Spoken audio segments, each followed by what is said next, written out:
السلام عليكم ورحمة الله. الحمد لله نحمده ونستعينه ونستغفره ونؤمن به ونتوكل عليه ونعوذ بالله من شرور أنفسنا ومن سيئات أعمالنا. من يهده الله فلا مضل له ومن يضلل فلا هادي له. ونشهد أن لا إله إلا الله وحده لا شريك له. ونشهد أن سيدنا وسندنا ومولانا محمدا عبده ورسوله. أما بعد فأعوذ بالله من الشيطان الرجيم. بسم الله الرحمن الرحيم. والذين إذا ذكروا بآيات ربهم لم يخروا عليها صما وعميانا. والذين يقولون ربنا هب لنا من أزواجنا وذرياتنا قرة أعين واجعلنا للمتقين إماما. صدق الله مولانا العظيم وصدق رسوله النبي الكريم ونحن على ذلك من الشاهدين والشاكرين والحمد لله رب العالمين. আল্লাহ রব্বুল আলামিনের অশেষ মেহেরবানি, দয়া আর করমের ফলে আমরা তার পবিত্র কোরআনের কিছু আলোচনা করা এবং শোনার তৌফিক লাভ করতে পেরে ধন্য হয়েছি। আলহামদুলিল্লাহ। আল্লাহ রব্বুল আলামিনের অশেষ দয়া আর মেহেরবানি না হলে কেউ তার প্রিয় আমল করার মতো সুযোগ লাভ করতে পারে না। সুযোগ পেয়েও সেই সুযোগকে সে হারিয়ে ফেলে যদি মেহেরবানি না হয়। আল্লাহু আকবার কবীরা। আমরা গত সপ্তাহে সূরাতুল ফুরকানের ৭৩ নম্বর আয়াত নিয়ে আলোচনা করছিলাম। আল্লাহ রব্বুল আলামিন এই আয়াতে কারিমা ইরশাদ করেন, ধারাবাহিকভাবে বর্ণনা চলে আসছে পরম করুণাময়ের কৃপাধন্য বান্দা আর বান্দীদের বৈশিষ্ট্য সমূহের মধ্যে 12 নম্বর বৈশিষ্ট্য হলো যে তারা যখন তাদেরকে আল্লাহর নিশানি, আল্লাহর আয়াত দিয়ে তাদেরকে স্মরণ করানো হয়, নসিহত করা হয়, তখন তারা অন্ধ এবং বধিরের মতো পড়ে যায় না। অন্ধ আর বধির যে আচরণ করে তারা সেই ধরনের আচরণের শিকার হয় না। এর দুটি ব্যাখ্যা বলেছিলাম।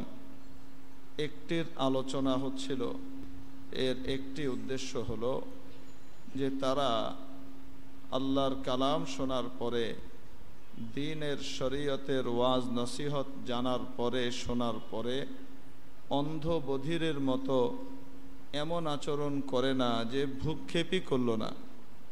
সে যেটা বুঝে সেটাই কোরআনের দিকে, হাদিসের দিকে এবং কোরআন আর হাদিসের সারাংশের দিকে দৃষ্টি দেওয়ার প্রয়োজনই সে অনুভব করে না।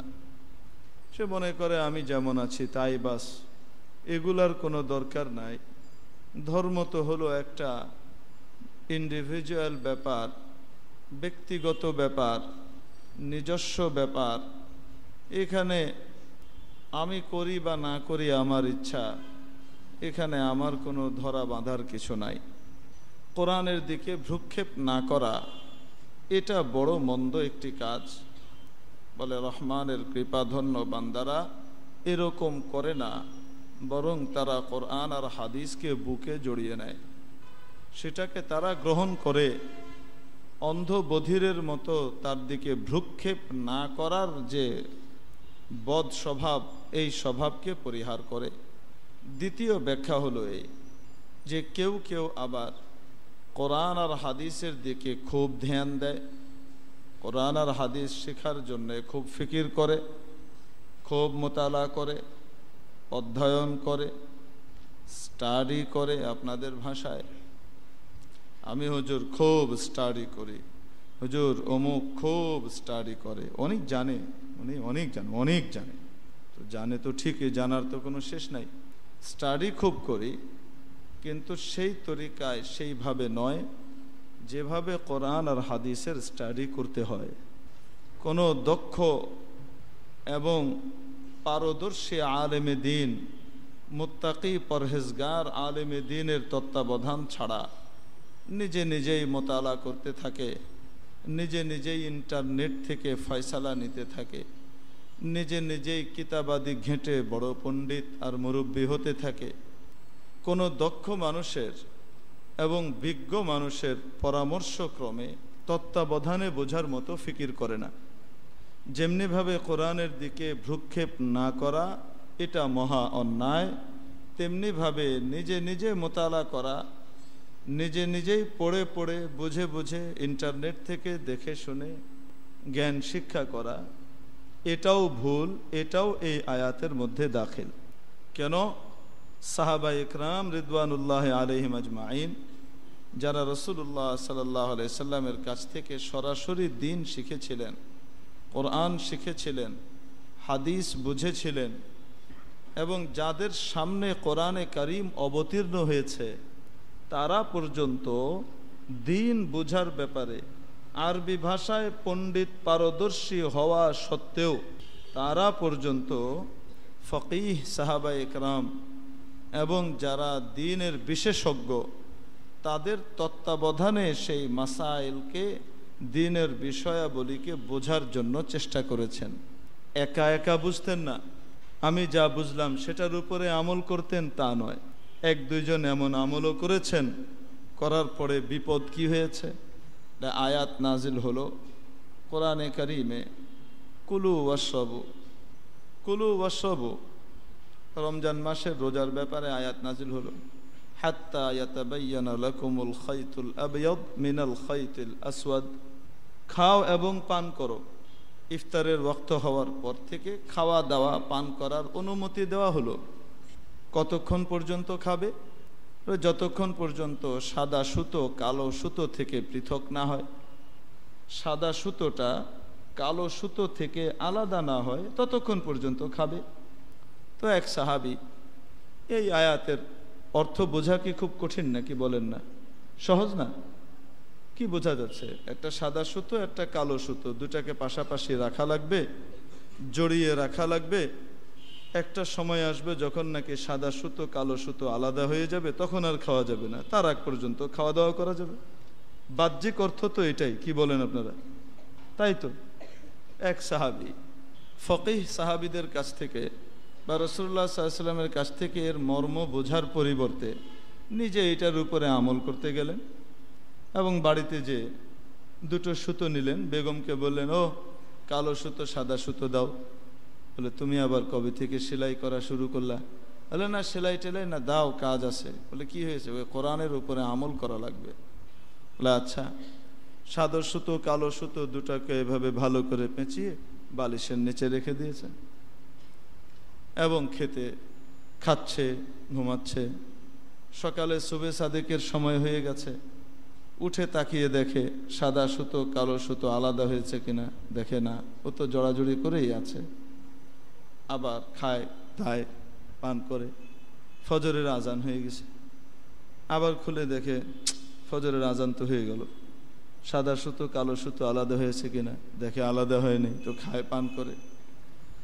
এদিকে ফজরের নামাজ পড়ে এসে তারপরে আবার তাকায়, বালিশের তলায় দেখে সাদা সুতো কালো সুতো একসাথেই আছে, ওরা আলাদা হয়নি।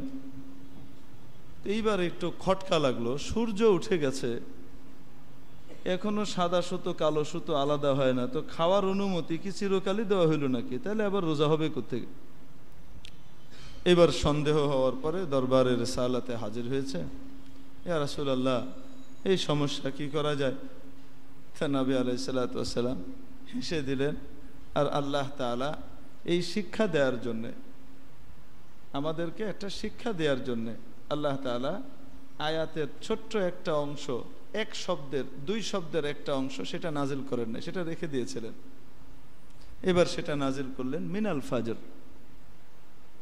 সাদা সুতো কালো সুতো আক্ষরিক অর্থে নয়, রূপক অর্থে, অর্থাৎ ফজর। অর্থাৎ কি? ফজর, ফজরের ওয়াক্ত পর্যন্ত। ফজরের ওয়াক্ত যখন হয় তখন আকাশের কালো রেখা এবং সাদা রেখা, দুই রেখায় কি হয়ে যায়? পার্থক্য চলে আসে ফজরের ওয়াক্ত যখন হয়ে যায়। সুবহে সাদিক এখানে বোঝানো হয়েছে। এই আয়াতের উদ্দেশ্য ছিল সাদা সুতো কালো সুতো, সাদা রেখা কালো রেখা, অর্থাৎ ফজরের ওয়াক্ত হওয়া পর্যন্ত খাও, পান করো। একজন সাহাবী নিজে নিজে, বড় আরবি ভাষায় বড় পণ্ডিত, অনেক মাহের, আসলে একজন জন্মগতভাবে আরবি সাহিত্যিক, আর আরেকজন বাইরের থেকে শেখা, তো দুইজন কি একরকম হয় নাকি? মাতৃভাষা, মাতৃভাষার উপরে মানুষের দক্ষতা পারদর্শিতা এমনিই থাকে। নিজের যে কোনো মনোভাব সে তার মাতৃভাষায় প্রকাশ করতে পারে। আপনি বলবেন, হুজুর কই, ময়মনসিংহের মানুষ তো বিশুদ্ধ ভাষায়, মাতৃভাষায় বলতে পারে না। তাহলে আপনি মাতৃভাষা কি সেটাই বুঝেননি। মাতৃভাষা হলো তার মা যে ভাষায় কথা বলে সেটাই তার ভাষা। তো ময়মনসিংহের ভাষাও কি বাংলা ভাষার অংশ না? চট্টগ্রামের ভাষা কি বাংলা ভাষার অংশ না? নোয়াখালীর ভাষা কি বাংলা ভাষার অংশ না? সিলেটের ভাষা কি বাংলা ভাষার অংশ না? বলেন না কেন? বরিশালের ভাষা বাংলা ভাষার অংশ না? সব বাংলা ভাষার অংশ, সেটাও একটা বাংলা ভাষা। রইল আমাদের এলিট শ্রেণী কলকাতা টাইপের ভাষাকে, ওই ভাষাতে সাহিত্য চর্চা করে ওই ভাষাওয়ালারা ভাষাটার উপরে কবজা করে ফেলেছে। এই কবজা করার কারণে শুদ্ধ ভাষা বলতে আমরা সেটাকেই বুঝি, কিন্তু প্রত্যেকের মাতৃভাষা তো তার ভাষা, তার মা যে ভাষায় বলে। তাহলে ময়মনসিংহের ভাষায় তার মা কথা বলে, তো সেটাই তার মাতৃভাষা, সেটাতে সে একদম মন খুলে কি করতে পারে? বলতে পারে। কাউকে ভালো কথা বলবে তাও বলতে পারে, রাগ হয়ে গেছে তাও বলতে পারে, রাগের চোটে এখন সে ফেটে পড়ছে তাও সে বলতে পারে। অক্ষরে আইরাল বাম, কুচ্চাল বাম অক্ষরে, দুইটা কুচ্চাল বাম, আইরাল বাম অক্ষরে, দুইটা সিন অসামারে। আইরাল বাম দরাসল গাইরাল বাম বুধ। আইরাল বাম আসলে কি ছিল? গাইরাল বাম। গাইরাল বাম মানে গেঁড়ে ফেলবো, একদম ধরে মাটিতে কি করব? পুঁতে ফেলবো। পুঁতে ফেলার এক অর্থ বাংলাতে আসে আরেকটা শব্দ, গেঁড়ে ফেলা, গেঁড়ে দেওয়া। তো এই গেঁড়ে দেওয়াটা ওইটা ওই ভাষায় হয়েছে গাইরা দেওয়া, আইরা দেওয়া। বুঝেন নাই? তো এখন এই আরবি ভাষী সাহাবি অনেক ভালো আরবি জানে, বিশুদ্ধ আরবি তো পারেনি, শব্দের অর্থও বুঝেন, কোনো অর্থের ভিতরে কোনো সমস্যা নেই।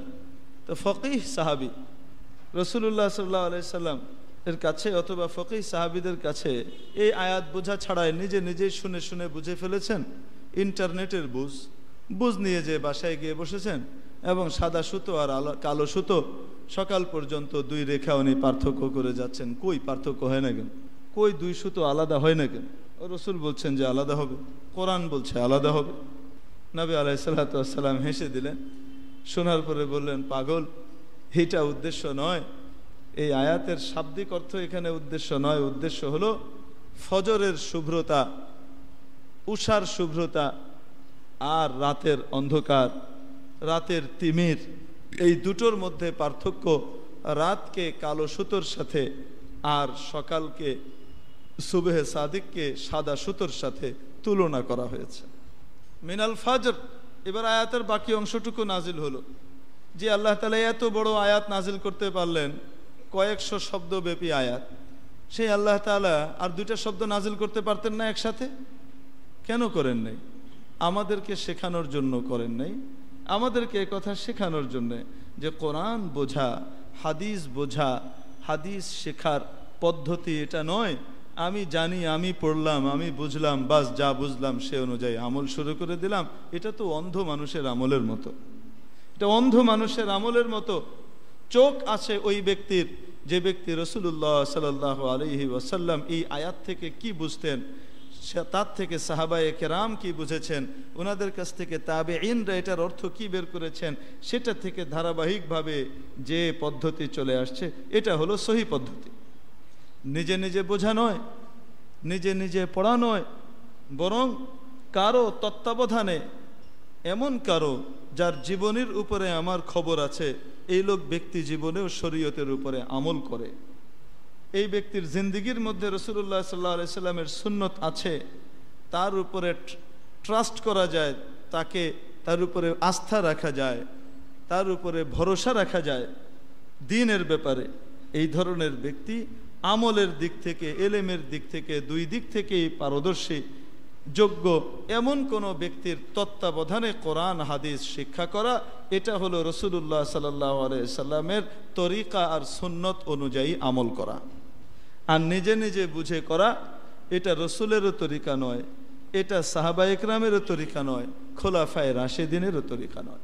এই জন্যে ইমাম বুখারী রহমতুল্লাহ আলাইহির একজন উস্তাদ আছেন, আলী ইবনুল মাদিনী রহমতুল্লাহ আলাইহি। এই আলী ইবনুল মাদিনী ছিলেন ইমাম বুখারী এবং ইমাম মুসলিমের হাদিসের মূল তিনজন উস্তাদের মধ্য থেকে একজন। ইমাম বুখারী রহমতুল্লাহ আলাইহি 900 উস্তাদের কাছ থেকে হাদিস পড়েছেন। কত? 900 উস্তাদের কাছ থেকে দেশ বিদেশ সফর করে হাদিস শিখেছেন। কিন্তু ইনাদের মধ্যেও 900-র ভিতরে 3 জন ছিলেন এমন উস্তাদ যাদের কাছ থেকে অধিকাংশটা শিখেছেন এবং ওনারাই ওনাদের মূল উস্তাদ ছিলেন। এই মৌলিক উস্তাদদের 3 জন, একজন হলেন ইমাম আহমদ ইবনে হাম্বল, 4 মাযহাবের এক মাযহাবের ইমাম, ইমাম আলী ইবনুল মাদিনী এবং ইয়াহইয়া ইবনে মাঈন। এই 3 জন ছিলেন এনাদের মৌলিক উস্তাদ। ইমাম বুখারীর এই মৌলিক উস্তাদ আলী ইবনুল মাদিনী রহমতুল্লাহ আলাইহির কিতাব আছে, কিতাবুল ইলাল, ছেপে আছে কিতাবটি, আপনারা দেখতে পারেন, মক্কা মুকাররমায় ছেপেছে। এই কিতাবের ভিতরে ইমাম আলী ইবনুল মাদিনী রহমতুল্লাহ আলাইহি সহি সূত্র এবং সনদে উল্লেখ করেছেন যে সাহাবায়ে কেরামের মধ্যে ফকিহ সাহাবী তো ছিলেন অনেক, ফকিহ সাহাবীর সংখ্যা ছিল 30-এর কাছাকাছি। কত? 30-এর কাছাকাছি। এই 30 জন ফকিহ সাহাবী যাদের শরণাপন্ন হয়ে অন্যান্য সাহাবীরাও কোরআন হাদিস বুঝতেন, আমল করতেন, একা একা বুঝে আমল করতেন না। এই 30 জনের মধ্যেও আবার 3 জন সাহাবী ছিলেন যাদের মুস্তাকিল মাযহাব ছিল। এই শব্দই আছে একদম সেই কিতাবে। আমাদের আহলে হাদিস ভাইরা জ্ঞানের স্বল্পতার কারণে, অধ্যয়নের অপ্রতুলতার কারণে, অথবা ইচ্ছাকৃতভাবে চোখ বন্ধ করে লুকিয়ে যাওয়ার কারণে বলেন যে সাহাবীদের যুগে মাযহাব নামে কিছু ছিল না। বলেন না? বলেন না? বলেন। অথচ ইমাম আলী ইবনুল মাদিনী, ইমাম বুখারীর মৌলিক হাদিসের উস্তাদ, তিনি বলছেন যে সাহাবায়ে কেরামের যুগে 30 জনের কাছাকাছি ফকিহ সাহাবী ছিলেন। হাদিসের উপরে, আয়াতের উপরে আমল অন্যান্য সাহাবীরা ইনাদের শরণাপন্ন হয়ে করতেন। আর ইনাদের মধ্যেও আবার 3 জন সাহাবীর আলাদা মাযহাব ছিল। সংবিধান বিশেষজ্ঞ ছিলেন 3 জন বিশেষভাবে। একজন হযরত সাহাবী আব্দুল্লাহ ইবনে মাসউদ, সাহাবী আব্দুল্লাহ ইবনে আব্বাস, সাহাবী যায়েদ ইবনে সাবিত রাদিয়াল্লাহু তাআলা আনহুম আজমাইন। ফিকহ কি জিনিস, কোরআন আর হাদিসের যে মর্ম, এই সারাংশের নাম হলো ফিকহ, নির্যাসের নাম হলো ফিকহ। কোরআন হাদিসের নির্যাস আর সারাংশ সম্পর্কে যে ব্যক্তি ওয়াকিবহাল হয়, গভীর জ্ঞানের অধিকারী হন, তাকে বলা হয় ফকিহ। সাহাবীদের মধ্যে ফকিহ সাহাবী ছাড়াও এই 30 জনের কাছাকাছি সাহাবীর মধ্যেও 3 জনের মাযহাব ছিল। এ কোরআন হাদিসের যে নির্যাস, যা হযরত আব্দুল্লাহ ইবনে মাসউদ রাদিয়াল্লাহু তাআলা আনহু রাসূল করিম সাল্লাল্লাহু আলাইহি ওয়াসাল্লামের সোহবত এবং সাহচর্য থেকে প্রত্যক্ষ দীক্ষা নিয়ে যা লাভ করেছেন, তা ওনার কাছ থেকে হাসিল করেছেন, শিখেছেন অনেক তাবেঈনরা, যেমন আসওয়াদ, যেমন আলকামা, এবং ইনাদের কাছ থেকে হাসিল করেছেন আরও অনেক তাবেঈ এবং তাবেঈনরা, যেমন ইব্রাহিম নাখাই রহমতুল্লাহ আলাইহি। ওনার কাছ থেকে আবার এই আব্দুল্লাহ ইবনে মাসউদ রাদিয়াল্লাহু তাআলা আনহুর এই মাযহাব হাসিল করেছেন অনেক তাবেঈ তাবেঈ, যেমন হাম্মাদ ইবনে আবি সুলাইমান রহমতুল্লাহ আলাই, ইনিও সাহাবীদেরকে দেখেছেন, তাবেঈ ছিলেন। হাম্মাদ ইবনে আবি সুলাইমান থেকে রাসূল সাল্লাল্লাহু আলাইহি সাল্লামের হাদিস এর এবং আল্লাহর কালামের নির্যাস ফিকার এই মাযহাব অর্জন করেছেন হযরত ইমাম আবু হানিফা রহমতুল্লাহ আলাই। তাহলে ইমাম আবু হানিফা রহমতুল্লাহ আলাইহির নিজস্ব কোনো মাযহাব এমন কিছু নয়, এটা তো মূলত হযরত সাহাবী আব্দুল্লাহ ইবনে মাসউদ রাদিয়াল্লাহু তাআলা আনহুর মাযহাব। তার মানে আমরা কি বুঝলাম? কোরআন আর হাদিসের নির্যাস যা হযরত রাসূল করিম সাল্লাল্লাহু আলাইহি ওয়াসাল্লামের প্রত্যক্ষ তত্ত্বাবধানে অর্জন করেছিলেন রাসূলের বিশিষ্ট খাদিম এবং কাছের সাহাবী আব্দুল্লাহ ইবনে মাসউদ রাদিয়াল্লাহু তাআলা আনহু, ওনার কাছ থেকে এসেছে আসওয়াদ আলকামা সহকারে আরও অনেক তাবির কাছে, ওনাদের কাছ থেকে এই মাযহাব এসেছে হযরত হাম্মাদ ইবনে হযরত ইব্রাহিম নাখাই, আমির ইবনে শারাহিল আশ-শাবি সহকারে আরও অনেকের কাছে, ওনাদের কাছ থেকে এই মাযহাব এসেছে হযরত হাম্মাদ ইবনে আবি সুলাইমান, হাকাম ইবনে উতাইবা সহ আরও অনেকের কাছে, ওনাদের কাছ থেকে এই মাযহাব এসেছে হযরত ইমাম আবু হানিফা, নোমান ইবনে সাবিত, হযরত সুফিয়ান ইবনে সাঈদ ইবনে মাসরুক আস-সাওরি, মুহাম্মদ ইবনে আব্দুর রহমান ইবনে আবি লাইলা, মুহাম্মদ ইবনে শুবরুমা, শরীক ইবনে আব্দুল্লাহ নাখাই সহকারে আরও অনেকের কাছে। তাহলে ফিকহ অনুযায়ী ফকিহের শরণাপন্ন হয়ে যদি কেউ কোরআন হাদিস বুঝে, এটা হয় সুন্নত তরিকায় কোরআন হাদিসের উপরে আমল করা এবং বুঝা।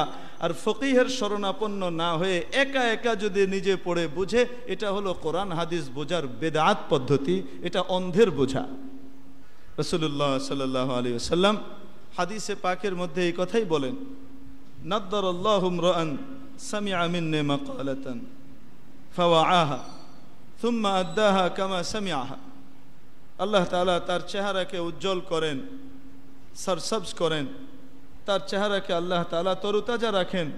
যে ব্যক্তি আমার কোনো হাদিস শুনে এবং সেটাকে যথাযথভাবে মুখস্থ করে এবং যেমনভাবে সে শুনেছে সেভাবেই অন্যের কাছে পৌঁছে দেয়। তাহলে কেন? ফারুব্বা হামিলি ফিকহিন গায়রু ফাকিহিন, কারণ অনেক ব্যক্তি এমন আছে যে ব্যক্তি নিজে হাদিস শুনেছে, শিখেছে ঠিক, কিন্তু ওই ব্যক্তি ফকিহ নয়, তার জ্ঞানের গভীরতা, সূক্ষ্ম দৃষ্টি অত বেশি নয়, সে হাদিসের মর্ম বুঝবে না।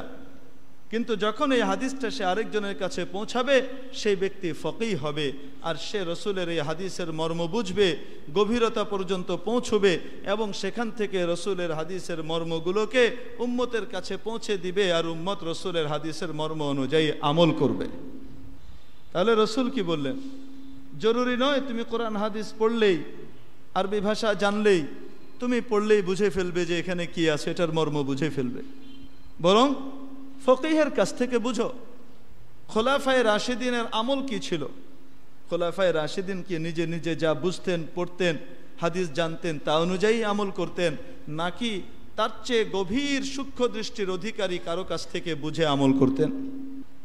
যেহেতু রাসূল সাল্লাল্লাহু আলাইহি ওয়াসাল্লাম আমাদেরকে এই কথা শিখিয়েছেন যে শুনে নাও যে আমার উম্মতের ভিতরে অনেক দল দেখা দিবে, এক দল জান্নাতি হবে, বাকিরা জাহান্নামী হবে।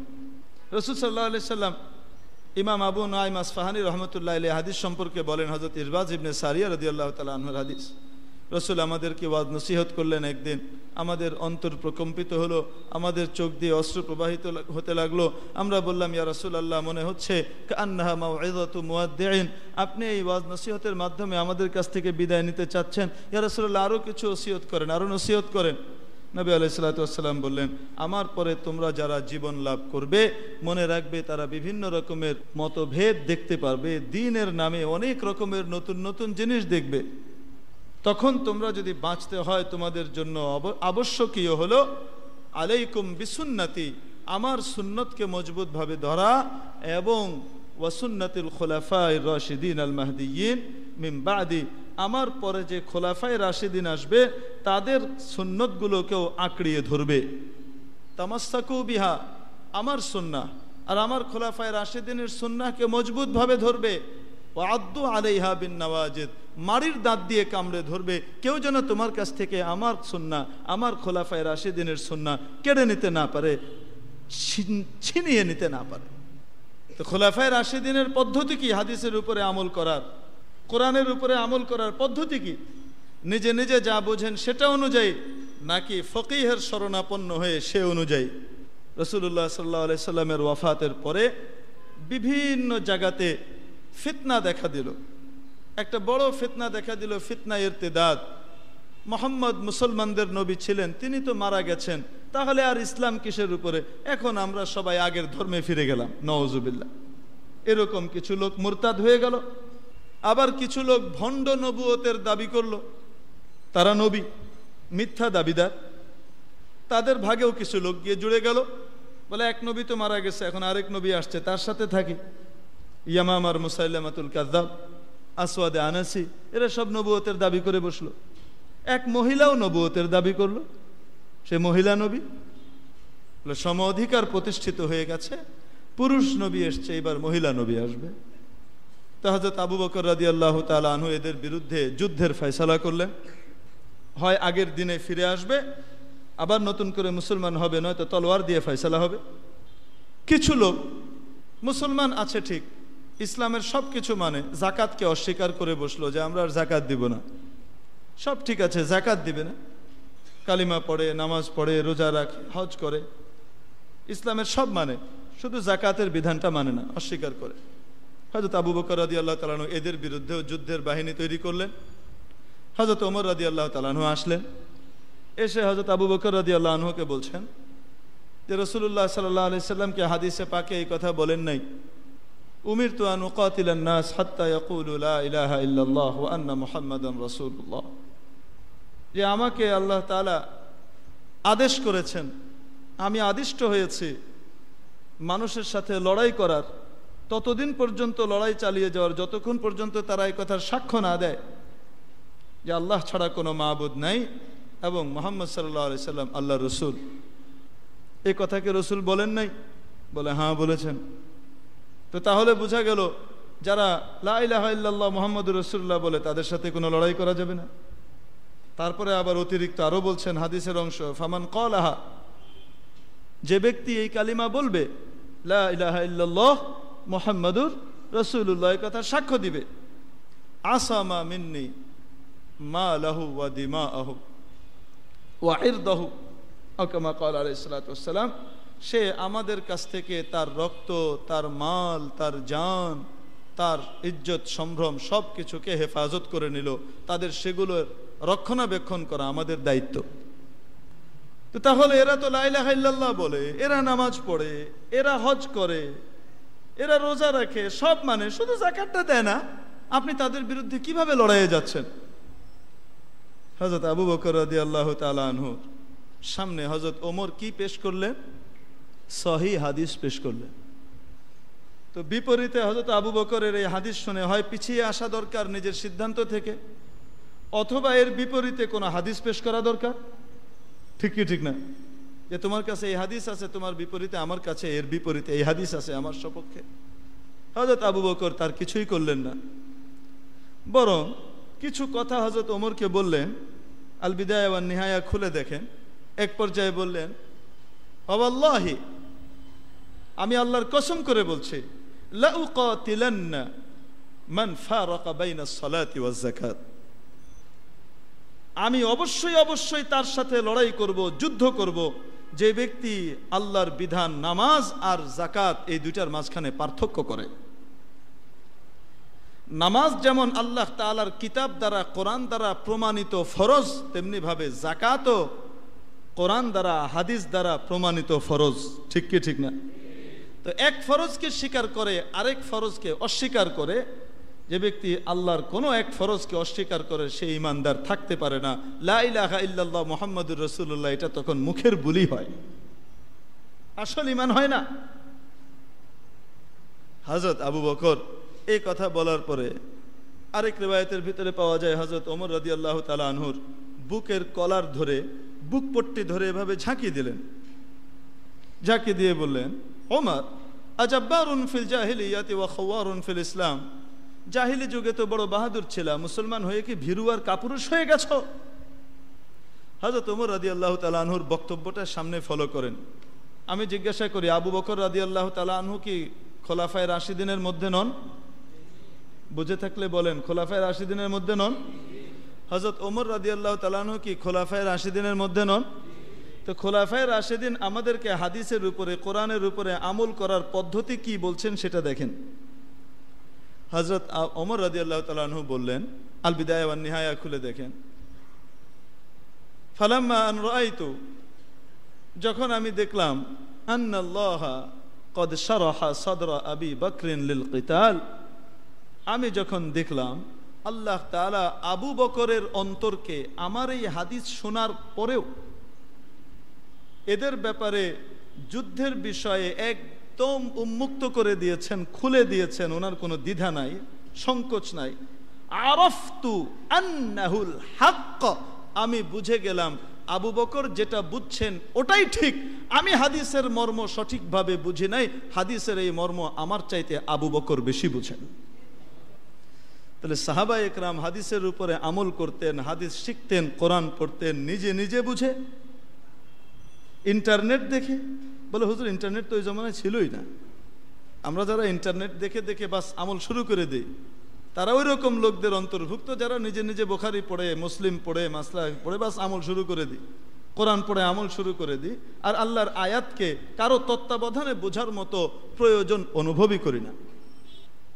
তো সাহাবায়ে একরাম আমাদেরকে শিখালেন, খোলাফায়ে রাশিদিন আমাদেরকে শিখালেন, কোরআন হাদিস শিক্ষা করার পদ্ধতি এটা নয় নিজে যা বুঝলাম যা জানলাম তা অনুযায়ী আমল করা, বরং এর চেয়ে বিজ্ঞ এবং ফকিহ কারো শরণাপন্ন হয়ে সে অনুযায়ী কোরআন হাদিস অর্জন করা, আমল করা, কারো তত্ত্বাবধানে দক্ষ সত্যিকারের শরীয়তের আলিম এবং আমেল, মুত্তাবিয়ে সুন্নত, সুন্নতের পাবন এমন কোন আলেমে দ্বীনের, মুত্তাকি পরহেজগার আলেমে দ্বীনের তত্ত্বাবধানে থেকে কোরআন পড়া, কোরআন বোঝা, কোরআন শিখা, এটা হলো কাম্য। নিজে নিজে বোঝা শিখা এটা হলো অন্ধের মতো পড়া।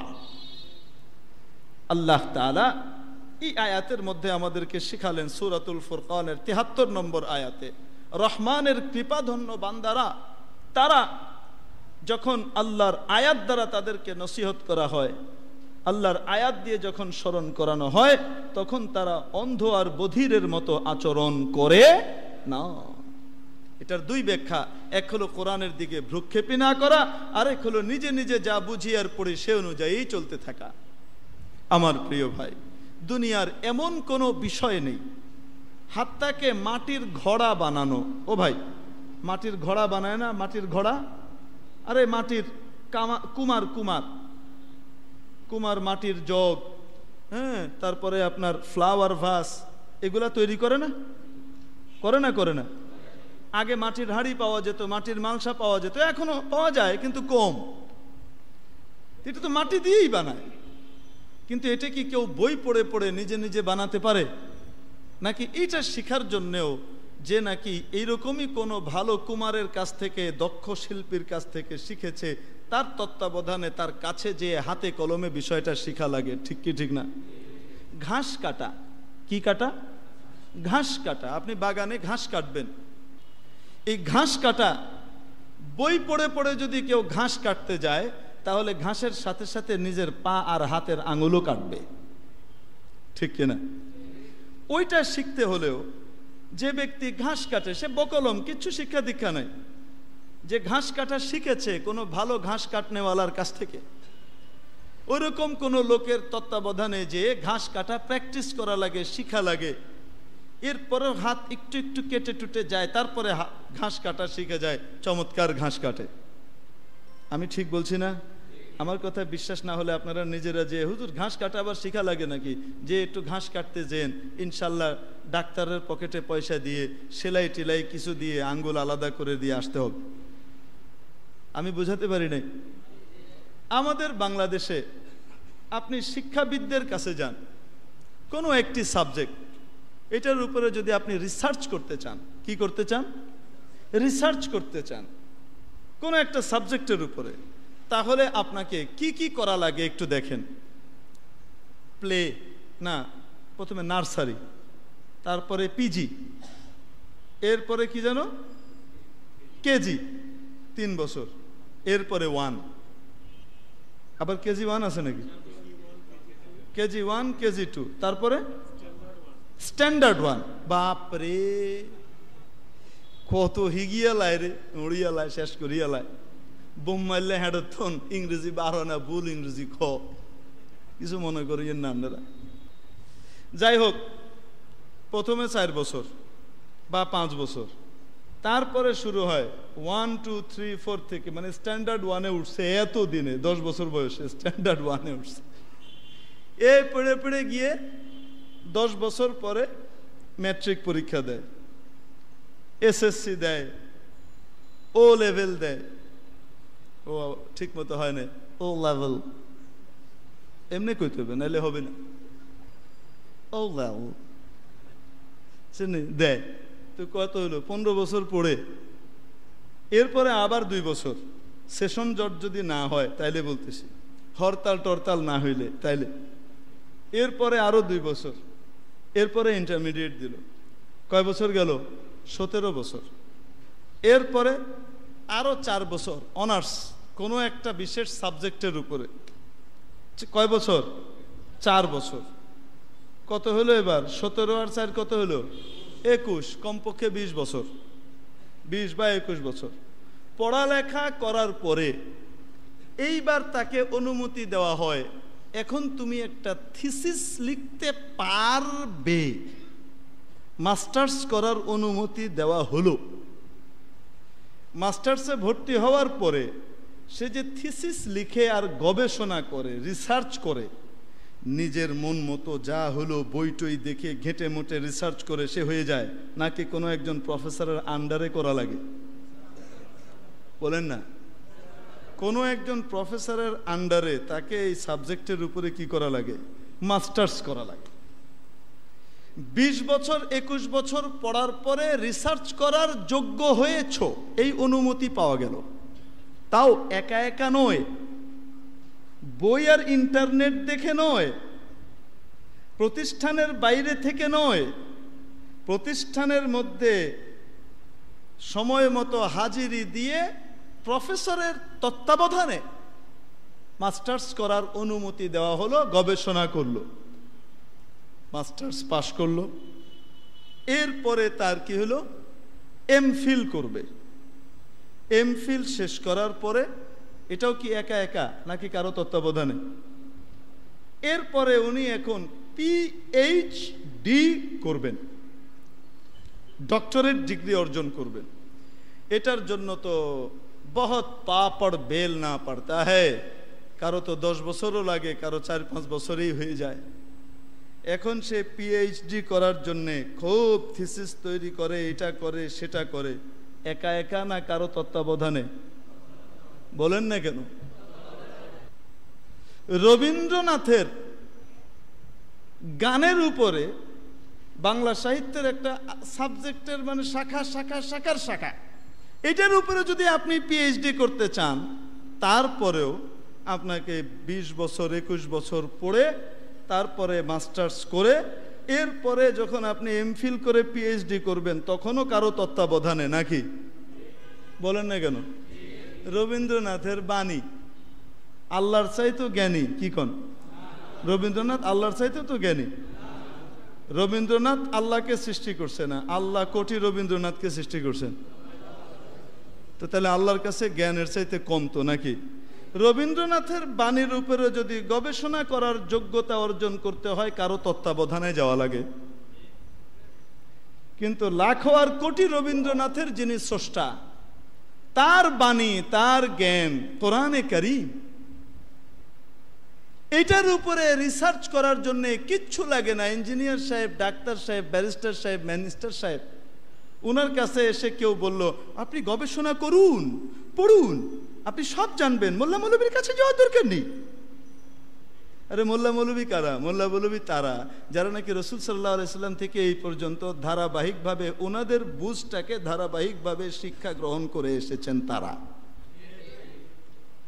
নিজের বুঝে কথা বলে না তো, কার বুঝে বলে? উপরের বুঝে বলে। তো তাহলে এখন বলেন, রবীন্দ্রনাথের কবিতার উপরে গবেষণা করার জন্য কারো তত্ত্বাবধান ছাড়া না তত্ত্বাবধানে? লাগে না লাগে না? কিন্তু আল্লাহর কোরআন বোঝা আর তা অনুযায়ী আমল করার জন্য কারো তত্ত্বাবধানে লাগে না।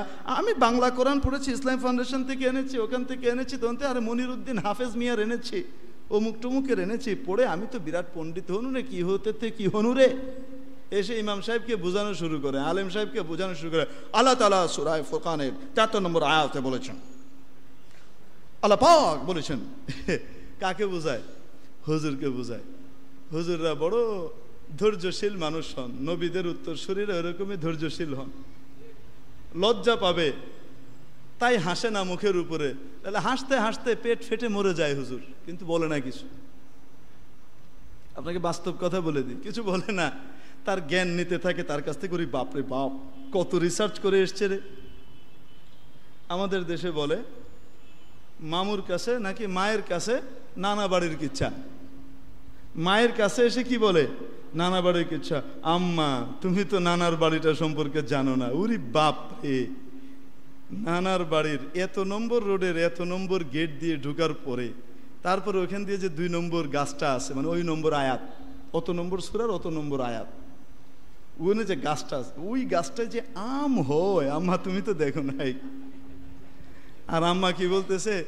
বাপ ওইখানকার গাছটা তো অনেক ছিল, 1990 ঝড়ের ভিতরে ওখানকার যে বড় ডালটা ছিল সেটা ভেঙে পড়ে যাওয়ার পরে এখন তুমি দেখতে পাচ্ছ, আগেরটা ভাব তুমি দেখো নাই। কি আম হইতো। অনেক সময় মা পুত্রকে লজ্জা দেয় না, চুপচাপ শুনতে থাকে। বুঝে আসে? বিরক্ত হয়ে গেলে এক পর্যায়ে বলে, এই পেশাল রাখতো, আমার কাছে আমার কথা শোনাইতেছে। বলে না? এজন্য কোরআন হাদিস পড়ার জন্য নিজে নিজেই গবেষণা করলে, ইন্টারনেট ঘাঁটলে আর দেখলে সবকিছু হাতের কাছে পাওয়া যাবে এবং সহি বুঝ পাওয়া যাবে কোরআন হাদিসের। কি বলেন? এটা সহি তরিকা না ভুল তরিকা? আহা, ভুল পদ্ধতিতে যেন না ও আমার ভাই, ভুল পদ্ধতিতে যেন না। ভুল তরিকায় কেউ যখন পা দেয় তখন ভালো ভালো মেধাবী এবং সম্ভাবনাময় মানুষ নিজেও ধ্বংস হয়, উম্মতকেও ধ্বংস করে। নিজের মেধা অনুযায়ী যেই পরিমাণ মেধা সেই পরিমাণই সে অন্যকে ধ্বংস করে, তার ধ্বংসাত্মক ক্ষমতাটাও তত বেড়ে যায়। আমি মনে হয় বুঝাতে পারিনি আপনাদেরকে, হ্যাঁ? নারাজ হবেন না তো? এরকমই, এবং এরকমই একজন তীক্ষ্ণ ধী সম্পন্ন মানুষ, অত্যন্ত মেধাবী, ক্ষুরধার কলমের অধিকারী একজন ব্যক্তিত্ব ছিলেন।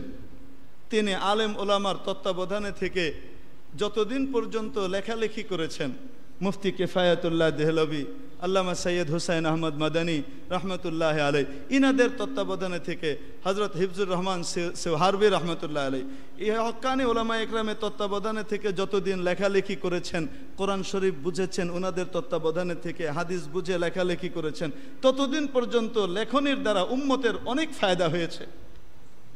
এই লোকের লেখনী থেকে সুদের মতো, সুদ একটি কিতাব, বাংলাতে সুদের বিভীষিকা, এই সম্পর্কে কিতাব লিখলেন, অসাধারণ কিতাব লিখলেন। এই ব্যক্তি পর্দা নামক কিতাব লিখলেন, অসাধারণ কিতাব লিখলেন, চমৎকার কিতাব লিখলেন। যতদিন পর্যন্ত ওলামায়ে ইকরামের তত্ত্বাবধানে লিখলেন, যেদিনই মনে করতে লাগলেন শিখে তো ফেলেছি, আর কি দরকার, আরে হুজুরদের আমাকে লাগবে নাকি, এই ভদ্রলোক যখন আলাদা হয়ে লেখালেখি শুরু করলেন, তখনই শুধু ভুল করেন নাই, যেই ব্যক্তি হেদায়েতের ইমাম হইতে পারতেন, মানুষের সামনে হেদায়েতের বিরাট পথ খুলে দিতে পারতেন, প্রতিভাকে যদি ওলামায়ে ইকরামের তত্ত্বাবধানে কাজে লাগাইতেন, সেই ব্যক্তির কলম থেকে এখন বের হতে লাগলো ইমান বিধ্বংসী কথা, যেটা সে নিজেও বুঝতে পারছে না। কি লিখতে লাগলেন? উনি তাফসির লিখলেন। সেই তাফসিরের ভিতরে কোরআনের দ্বারা প্রমাণিত, রসুলের হাদিস দ্বারা প্রমাণিত, সাহাবা ইকরামের আকীদার বিশ্বাস ছিল এই নবীরা নিষ্পাপ। আল্লাহ তাআলা নবীদেরকে সমস্ত পাপের কালিমা থেকে নিজ কুদরত দ্বারা হেফাজত করেন। জান্নাতে যেতে হলে সরাসরি এই আকীদা পোষণ করা লাগবে। উনি ইসরায়েলি রেওয়ায়েত এখানকার ওখানকার কিছু এনে টেনে লিখে দিলেন যে হযরত দাউদ আলাইহিস সালাম ওনার এক ওনার সেনাবাহিনীর এক সদস্যের স্ত্রীকে দেখে মুগ্ধ হয়ে গেলেন। এই স্ত্রীকে নিজের ভিতরে আনার জন্যে তিনি কৌশলে একটা যুদ্ধে এই লোককে পাঠালেন, পাঠিয়ে তাকে নিজের লোক দিয়ে হত্যা করালেন। তারপরে ওই স্ত্রীকে নিজের বিবি হিসেবে জোর করে নিয়ে আসলেন। নাউযুবিল্লাহি মিন যালিক। এটা তিনি তার তাফসীরের ভিতরে লিখলেন। যদি ওলামা ইকরামের তত্ত্বাবধানে থাকতেন, যেমন আগেও ছিলেন, তাহলে এই বিধ্বংসী কথাবার্তা ওনার তাফসীরে আসতো না, তাফসীরটা মানুষের কাজে লাগতো। হযরত দাউদ আলাইহিস সালামকে একজন ব্যভিচারী, একজন হত্যাকারী, একজন নারী লোলুপ মানুষ হিসেবে প্রমাণিত করে দিলেন। নাউযুবিল্লাহি মিন যালিক। আমাদের অনেকে এই ব্যক্তিকে অনেক বড় কিছু মনে করি আমরা। আমাদের দেশের বড় একটা রাজনৈতিক দলের আদর্শ পুরুষ হলেন উনি। উনার আদর্শ অনুযায়ী তারা রাজনীতি করেন। আমার দেশের মানুষরা যদি এই সমস্যাগুলা জানতেন, তাহলে কশ্চিনকালেও এই লোককে মডেল হিসেবে মেনে নিতেন না। ঠিক কি ঠিক না? জনাব মওদুদী সাহেব, আপনারা যাকে বড় স্কলার মনে করেন, আল্লাহ তাআলা এই লোককে যে মেধা দিয়েছিলেন, এই লোক যদি এই মেধা দিয়ে, যেভাবে তিনি শুরু জমানাতে জমিয়তে উলামার মুরব্বিয়ানে কেরামের তত্ত্বাবধানে থেকে লেখালেখি করছিলেন, যদি তাদের থেকে বুঝ নিয়ে লেখালেখি করতেন, আজকে ওনার নামের সাথে রহমতুল্লাহ আলাই বলা আমি ওয়াজিব মনে করতাম। কিন্তু ইবলিস মাথার ভিতরে ঢুকে আস্তে করে শুধু একটা কাজ করেছে, বিশেষজ্ঞদের তত্ত্বাবধান থেকে সরিয়ে দিয়েছে। তুমি নিজে উনি কিন্তু মাওলানা না, আপনারা মনে করেন যে মাওলানা লেখা হয় মাওলানা। উনি প্রাতিষ্ঠানিকভাবে কোনো জায়গা থেকে মাওলানা পাশ করেন নাই। এটা আপনাদের জেনে রাখা দরকার। কারণ আমাদের তো জান্নাতে যাওয়া লাগবে, নাকি আমাদেরকে বিশেষ কোনো মানুষের আদর্শ ফলো করে চলা লাগবে? কি বলেন? হ্যাঁ, এগুলা জানাবে কে? আমি যদি না জানাই তো কে জানাবে আপনাকে? তার অর্থ এই নয় ওনার কোনো অনুসারীকে যদি অন্যায়ভাবে কেউ ফাঁসি দেয় তো সেটা বৈধ হয়ে যাবে। আপনারা আবার এটা মনে করেন না। ঠিক কি ঠিক না? হ্যাঁ, বলে হুজুর পাইছে, এবার তো জায়েজ হয়ে গেছে ধীরে ধীরে ফাঁসি দেওয়া। হ্যাঁ, এটাও নয়। কোনো দিকে সীমা লঙ্ঘন করতে নাই। হ্যাঁ, কেউ যদি কোনো অপরাধ করে থাকে অবশ্যই ন্যায় বিচারের ভিত্তিতে তার উপযুক্ত শাস্তি হোক, এটার বিরোধী কোনো সময় আমরা নই। কি বলেন? হ্যাঁ, তাহলে কোরআন বুঝে, নিজে নিজে বুঝে আমল করা, ইন্টারনেট থেকে বুঝে বা এই ধরনেরই কোনো ডাক্তার সাহেব, ইঞ্জিনিয়ার সাহেব, বড় প্রফেসর সাহেবের কাছ থেকে কোরআন বুঝে সেই অনুযায়ী আমল করলে হেদায়েত পাওয়া যাবে না হেদায়েতের রাস্তা থেকে দূরে যাওয়া লাগবে? ও ভাই, আমার উপরে তো সবাই ক্ষিপ্ত, কারণ আমি এক বোকা মানুষ। যেই বোকা মানুষের মানে জনপ্রিয় হওয়ার বিশাল বিষয়কে লাথি মেরে পিছনে ফেলে দিই। আমি হলাম এমন এক বোকা মানুষ, সবাইকে শত্রু বানিয়ে ফেলে। আমাকে বলে অনেকে, হুজুর আপনি কাউরেই বাদ দেন না। হ্যাঁ, দুই একজন ছাড়া আপনি কাউরেই বাদ দেন না, সবাই তো আপনার শত্রু হয়ে যাবে।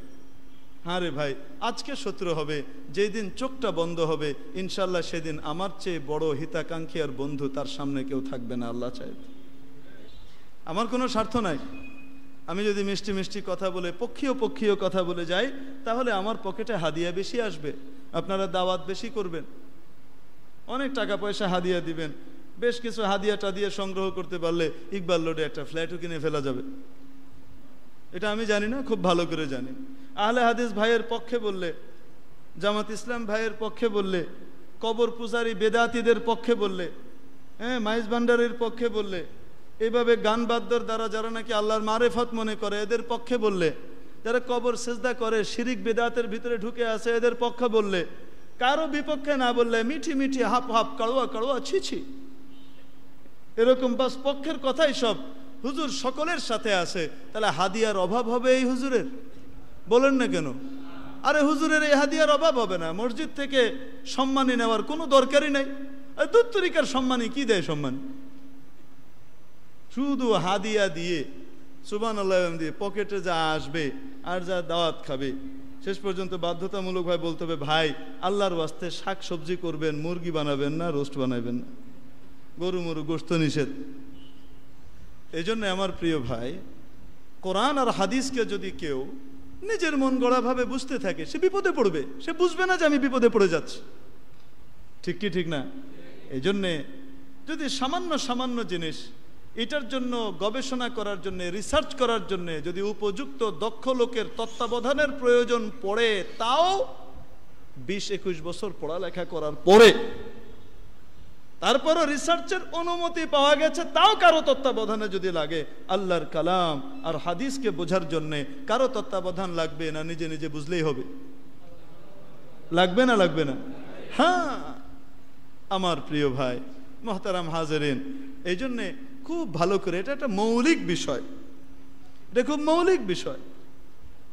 যখন মানুষ নিজে নিজে বোঝা শুরু করে দেয়, বা যারা এরকম তত্ত্বাবধানে বড় ওলামা একরাম নন, কারো কাছ থেকে সরাসরি ইজাজত অর্জন করেননি, এরকম কারো কাছ থেকে বুঝ নিয়ে করতে থাকে, সে এমন এমন জায়গাতে আছাড় খেতে থাকে যেখানে এই বিষয়ের আলিফ বাতাসার ছেলেও আছাড় খায় না।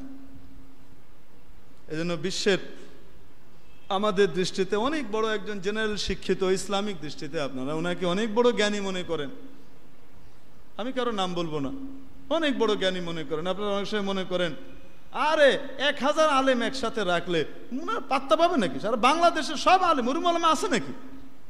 বাপরে বাপ, কত বড় কি স্পিচ দেয়, আল্লাহু আকবার, হাজার হাজার মানুষ মুসলমান হয়ে যাচ্ছে। হ্যাঁ, কাউকে মুসলমান বানানো বড় ভালো জিনিস। ইসলামের শিক্ষার অনেক শাখার ভিতরে এটা একটা শাখা, বিভিন্ন ধর্মের মধ্যে তুলনামূলক বিশ্লেষণ ধর্মী আলোচনা করা। ওই ভদ্রলোক একজনের তত্ত্বাবধানে থেকে এই বিষয়ে শিক্ষা অর্জন করেছেন, মেহনত করেছিলেন। যতদিন পর্যন্ত এই তুলনামূলক বিশ্লেষণ ধর্মী আলোচনা উনি শুধু টেলিভিশনে রাখতেন বিভিন্ন ধর্মের সাথে, ততদিন পর্যন্ত ওনার আলোচনাগুলো হক কেকের মতো ছিল। যখনই উনি মাসলা মাসাইল নিয়ে আলোচনা শুরু করে দিলেন, কোনটা সুন্নত না, কোনটা এই, কোনটার তরিকা কি, কোনটা রফে আদান হবে, কোন সময় কি হবে না, এটা হবে না, সেটা হবে না, জুমার খুতবা এখন থেকে বাংলা দিতে হবে, অথবা আপনার আজান একটাই হবে, জুমার আজান, এইভাবে এই সমস্ত মাসলা মাসাইলে যখন বেচারা পড়লেন, আমি এখনো দোয়া করি আল্লাহ তাআলা ওনাকে সহি বুঝ দিয়ে দেয়। বড় জবরদস্ত মুখ আল্লাহ দান করেছেন, সহি বুঝ আল্লাহ তাআলা দিয়ে দেন, ওলামা ইকরামের তত্ত্বাবধানে গবেষণা করার তৌফিক দান করেন। আপনি বলবেন আর হুজুর এরকম একটা গবেষণা প্রতিষ্ঠান আছে, ঘোড়ার ডিমের প্রতিষ্ঠান, যেগুলো আছে ওগুলোও জাহেল। হুজুর বলেন কি? একদম বাস্তব বলছি। আমি যখন ইন্ডিয়াতে পড়াশোনা করি দেওবন্দে, তখন ওনার কোরআন সেকশনের যিনি চিফ হজরত মাওলানা কারি রায়হান সাহেব, উনি দেওবন্দে এসেছিলেন। তো আমি দেওবন্দ মসজিদের ইমাম খতিব, আমার সাথে উনি দেখা সাক্ষাৎ করলেন, কথাবার্তা বললেন, পরিচয় করে দিল লোকজন যে হুজুর উনি এরকম এরকম। আমি খুব কৌতূহলী হয়ে, যেহেতু আমি ওনার একজন ভক্ত ছিলাম, ওনার এই কম্পারেটিভ আলোচনাটা খুব সুন্দরভাবে করতেন, আমি এটার ভক্ত ছিলাম। তা আমি জিজ্ঞেস করলাম, একটা পর্যায়ে উনি আমাকে বললেন, হুজুর আমি ওখান থেকে চলে আসতে চাচ্ছি। বলে কেন? তো আমি জিজ্ঞেস করলাম কেন? তো উনি বললেন, হুজুর অবস্থাটা এমন হয়েছে, ওনার প্রসিদ্ধি হওয়ার সাথে সাথে স্বার্থান্বেষী মহল, ইহুদ নাসারাদের এজেন্ট, মুসলমানদের রূপে সুন্দরভাবে তার আশপাশে এমনভাবে জড়ো হয়ে গেছে, এই লোকটার সমস্ত দক্ষতা আর যোগ্যতাকে তারা কবজা করে ফেলছে। এখন আর কোরআনী বিষয়ে উনি আমার কাছ থেকে বুঝলেন না, আমি ওনাকে সাহাবা ইকরামের যে বুঝ কোরআনের এই আয়াতের কি, সেটা আমি ওনাকে দিচ্ছি, আর ওরা ওনাকে অন্যভাবে বুঝিয়ে টুজিয়ে ঘুরিয়ে দিচ্ছে। উনি আস্তে আস্তে ওদের কথা শুনছেন। তো যেহেতু আমি আমার দায়িত্ব পালন করতে পারছি না, আমি ওখান থেকে সরে আসতে চাচ্ছি। আমি ওনাকে খুব ভালো করে বুঝালাম, খবরদার সরবেন না, যত যাই হোক না কেন আপনি ওখানে থাকেন, আপনি নড়লে ওখানে আরেক শয়তান আসবে, ওটা তো আরো শেষ করে দিবে। এটা হলো আমি যখন দারুল উলুম দেওবন্দে পড়ি তখনকার হালতের কথা। এখন তো দিন দিন আরো অবস্থা খারাপের দিকে যাচ্ছে। সমস্যা একটাই সমস্যা, এই জিনিসগুলো সত্যিকারের খাঁটি হক্কানি ওলামা ইকরাম যারা কোরআন আর হাদিসের ব্যাপারে বিশেষজ্ঞ, ইনাদের তত্ত্বাবধানে না করার কারণে এই সমস্যাগুলোর ভিতরে উনি পড়ছেন। আল্লাহ তাআলা উনাকে এই সমস্যার গর্ত থেকে উঠিয়ে দেন, বলেন আমিন। আমরা দোয়া করি। তবে সাথে সাথে এটাও বলবো, কোনো জিনিসের ভিতরে যখন ভালো আর মন্দ মিশ্রিত হয়ে যায়, তখন সেখানে বর্জন করতে হয় এই কারণে, যেন আপনি তো বুঝবেন না, আপনি 2-4টা কথা আপনার কাছে ভালো, আর কোনটা মন্দ কোনটা ভুল এটা তো আপনার পার্থক্য করার ক্ষমতা নাই। আপনি কিন্তু ভালো 10টা ভালোর সাথে একটা মন্দকে গোগ্রাসে গিলে নেবেন, আপনি মনে করবেন এটাও ঠিক, আর পেরেশানি আর ফিতনার ভিতরে পড়তে থাকবেন। আমি বোঝাতে পারলাম? এই জন্য পারতপক্ষে অ্যাভয়েড করা ভালো। তাহলে হুজুর আমি কোরআন হাদিস কিভাবে শিখবো? আপনি হক্কানি উলামা ইকরামের তত্ত্বাবধানে কোরআন হাদিস পড়া শুরু করেন। ইনশাআল্লাহ অতি সত্বর এমন সময় আসবে, কোরআন পড়বেন, মজা পাবেন এবং সত্যিকারের ইলমের নূর আপনার অন্তরে আপনি অনুভব করবেন ইনশাআল্লাহ। আমি কোশ্চেন কালো এই কথা বলি না যে আপনারা কোরআন বোঝার জন্য চেষ্টা করেন না, কোরআন পড়ার জন্য চেষ্টা করেন না। অবশ্যই বুঝবেন, অবশ্যই পড়বেন, পড়া আমাদের উচিত, বোঝা আমাদের উচিত, তবে অবশ্যই কোনো দক্ষ ভালো আলেমে দ্বীনের তত্ত্বাবধানে। আমি বোঝাতে পারছি? কোনো পিএইচডি করা ডক্টর সাহেবের তত্ত্বাবধানে নয়। ডাক্তার তো পরের কথা, বলো যে ইসলামিক স্টাডিজের উপরে ডক্টরেট করছে, গোড়ার ডিম করছে। কি বলেন কি হুজুর? একদম বাস্তব বলতেছি আমি। ডক্টরেট করা কি? আরে ভাই, শাখা শাখা শাখার শাখা, কোন একটা প্রশাখার একটা পাতার উপরে পিএইচডি করে মানুষ। ডক্টরেট করে ফেলে আপনি মনে করেন না যে পুরো বিষয়টার উপরে সে বুঝে একদম খুব বেশি কিছু হয়ে গেছে, তা নয়। ফিকার উপরে আলাদা, হাদিসের উপরে আলাদা, উসুলে হাদিসের উপরে আলাদা, উসুলে ফিকের উপরে আলাদা, এইভাবে আপনার উসুলে আরবিয়তের উপরে আলাদা, বালাগতের উপরে আলাদা, এভাবে ইলমুল লুগার উপরে আলাদা, ইলমুল সরফের উপরে আলাদা, ইলমুল নাহওয়ের উপরে আলাদা, আলাদা আলাদা আলাদা আলাদা আলাদা আলাদা ভাবে মানুষ পিএইচডি করে। আর দারুল উলুম দেওবন্দের যে সিলেবাস, এটার ভিতরে সবগুলাকে কম্বলচারীভাবে একটা বিশেষভাবে তাকে পড়তে বাধ্য করা হয়। সামগ্রিক জ্ঞান নেওয়া লাগবে। কোনো একটা শাখা প্রশাখার বড় কিছু হয়ে গেল আর অন্যগুলার ভিতরে তোমার কাঁচা থেকে গেল, কোনো ক্রমে এটা হবে না। এটা একটা বৈশিষ্ট্য দারুল উলুম দেওবন্দের। এই বৈশিষ্ট্য আজকে আরবের ওলামা ইকরাম স্বীকার করছেন। আরবে কেউ যদি মুহাদ্দিস হয় তো সে মুহাদ্দিস, সে মুফতি হয় না। কেউ মুফতি হলে সে মুফতি, সে মুহাদ্দিস হয় না। কেউ যদি মুফাসসির হয় তো সে বাকি দুইটা আর হয় না। কিন্তু দারুল উলুম দেওবন্দের সিলেবাসের ভিতরে প্রত্যেকটা লোককে, সে যদি মুফতি হইতে হয় অবশ্যই তাকে মুহাদ্দিস হইতে হবে, হাদিস বিশারদ হওয়া লাগবে, অবশ্যই তাকে ফিকহ বিশারদ হওয়া লাগবে, তাফসীর বিশারদ হওয়া লাগবে। এই তিনটার ভিতরে তার বুৎপত্তি ছাড়া কোনো সময় তাকে মুফতির সার্টিফিকেট দিবে না। সবগুলো লাগবে। ইলমুস সরফ, ইলমুন নাহর ভিতরে তার পারদর্শী হওয়া লাগবে।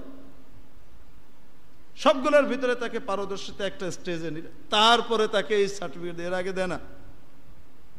বাকি ছাত্রদের ভিতরেও বহু রকমের ক্যাটাগরি আছে, উত্তম, মধ্যম, ভালো, খুব ভালো, সব কিছুর ভিতরে ভেরিফাই করে দুনিয়াতে, সব জায়গাতে, এখানেও আছে।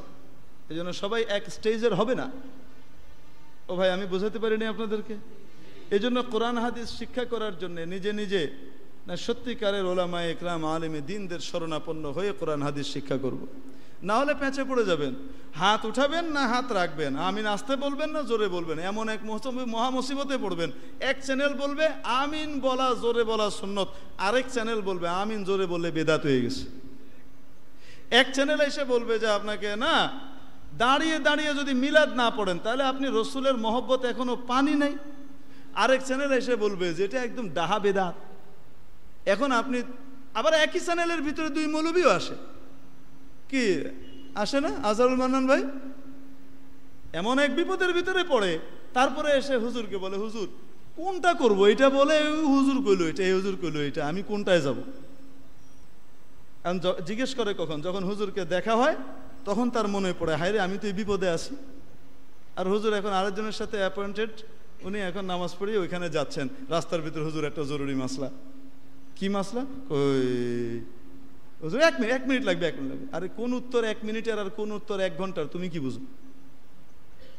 অনেকে আসে অ্যাপয়েন্টমেন্ট নেয় যে হুজুর অনেক সময় লাগবে, আমার ব্যক্তিগত একটা বিষয়, অনেক সময় লাগবে, প্রায় ঘন্টা দেড়েক লাগবে, একটু সময় দেয়। ঘন্টা দেড়েক সময় দেওয়ার মতো সময় আমার কাছে নাই হুজুর, কমপক্ষে মিনিমাম আধা ঘন্টা লাগবে। আচ্ছা ঠিক আছে, অ্যাপয়েন্টমেন্ট নিয়ে সময় নিয়ে আসে। তারপরে যখন সে বিশাল তার প্রশ্ন এনে শেষ করে, দেখা যায় এটার উত্তর মাত্র আধা মিনিটের। কিন্তু ওনার ধারণা কি, এটা বুঝি 1.5 ঘন্টা লাগবে, হুজুর এটার উত্তর দিতে 1.5 ঘন্টা লাগবে।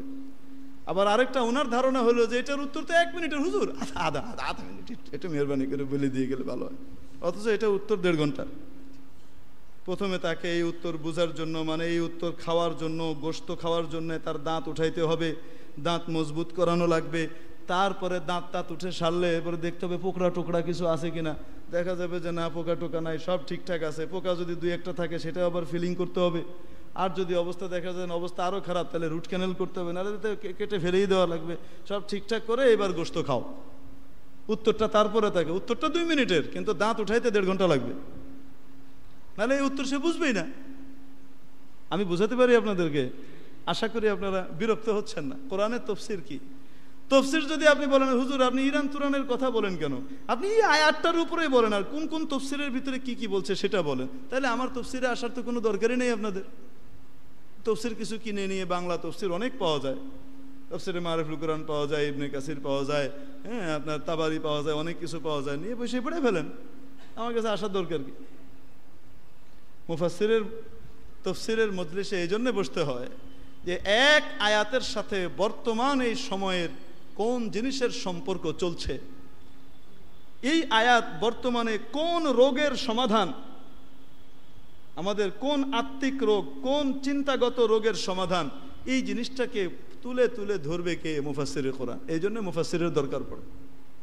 এখন আপনি ইঞ্জিনিয়ার সাহেবের, ডাক্তার সাহেবের যে বগুলে তাফহিমুল কোরআন নিয়ে দাঁড়ায় গেছে, তাফসির হবে, ইঞ্জিনিয়ার সাহেব তফসির করার খুব শখ, দাঁড়ায় গেছেন, উনি কি বলবেন? উনি তো যে কয়টা যে সৈয়দ কুতুব শহীদের তাফসির ফি জিলালিল কোরআনের কিছু পড়েছেন, আর কিছু তাফহিমুল কোরআন থেকে পড়েছেন, আর 2-1টা থেকে পড়ে টড়ে এখন উনি কি করতেছেন? তফসির করতেছেন। বাস, এর বাইরে যাওয়ার ওনার কোনো ক্ষমতাই নেই, গদবাঁধা জিনিস, এর বাইরে যাবে কোত্থেকে? ভাই কিছু কিছু জিনিস আমাদের সমাজের সাথে খুব মিল মতো মনে হয়, তো আমরা মনে করি বাবা রে, টিএনটির ইঞ্জিনিয়ারের যে কি এলেম।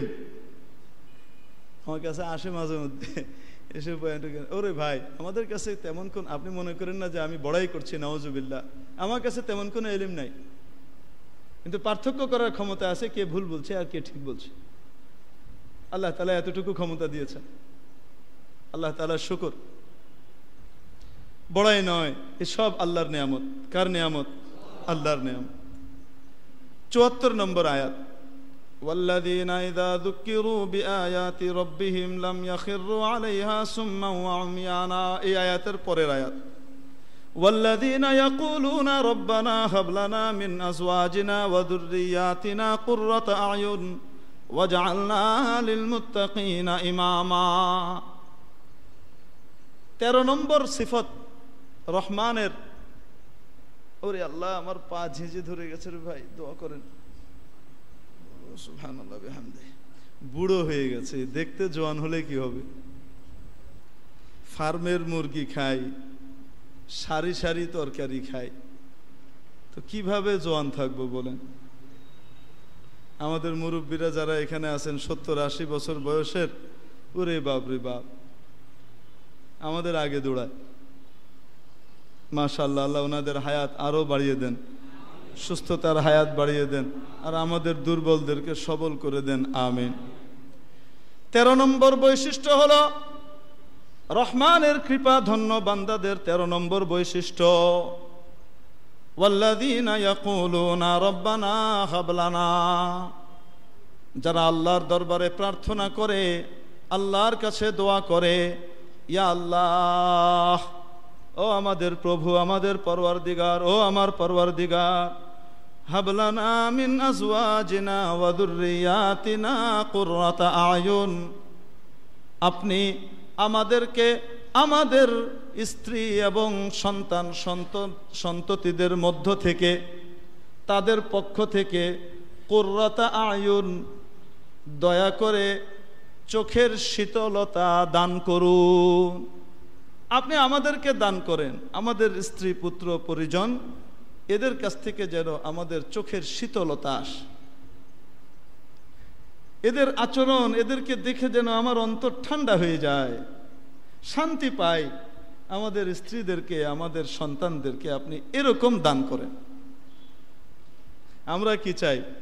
আমরা চাই আল্লাহ ভালো একজন স্ট্যান্ডার্ড, অতি আধুনিক, হ্যাঁ আপনার একদম অত্যাধুনিক স্মার্ট জিন্সের প্যান্ট পরা, বগল বের করে দৌড়াদৌড়ি করা, ড্রাইভ করতে পারে, ইংরেজিতে ঠ্যাঁ ঠুঁ বলতে পারে, যাত্রার সাথে যে কোনো জায়গাতে হ্যাঁ মিশতে পারে, সোশ্যাল, আমাদের ভাষায় কি সোশ্যাল, যে কাউকে দেখলে ও ভাই কেমন আছেন, হাই।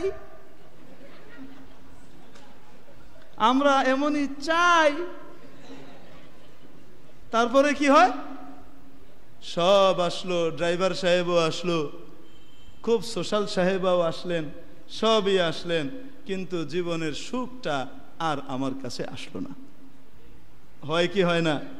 হ্যাঁ। গড়বড় কে করেছে? আমি করেছি। গড়বড়টা কে করেছে? আমি করেছি।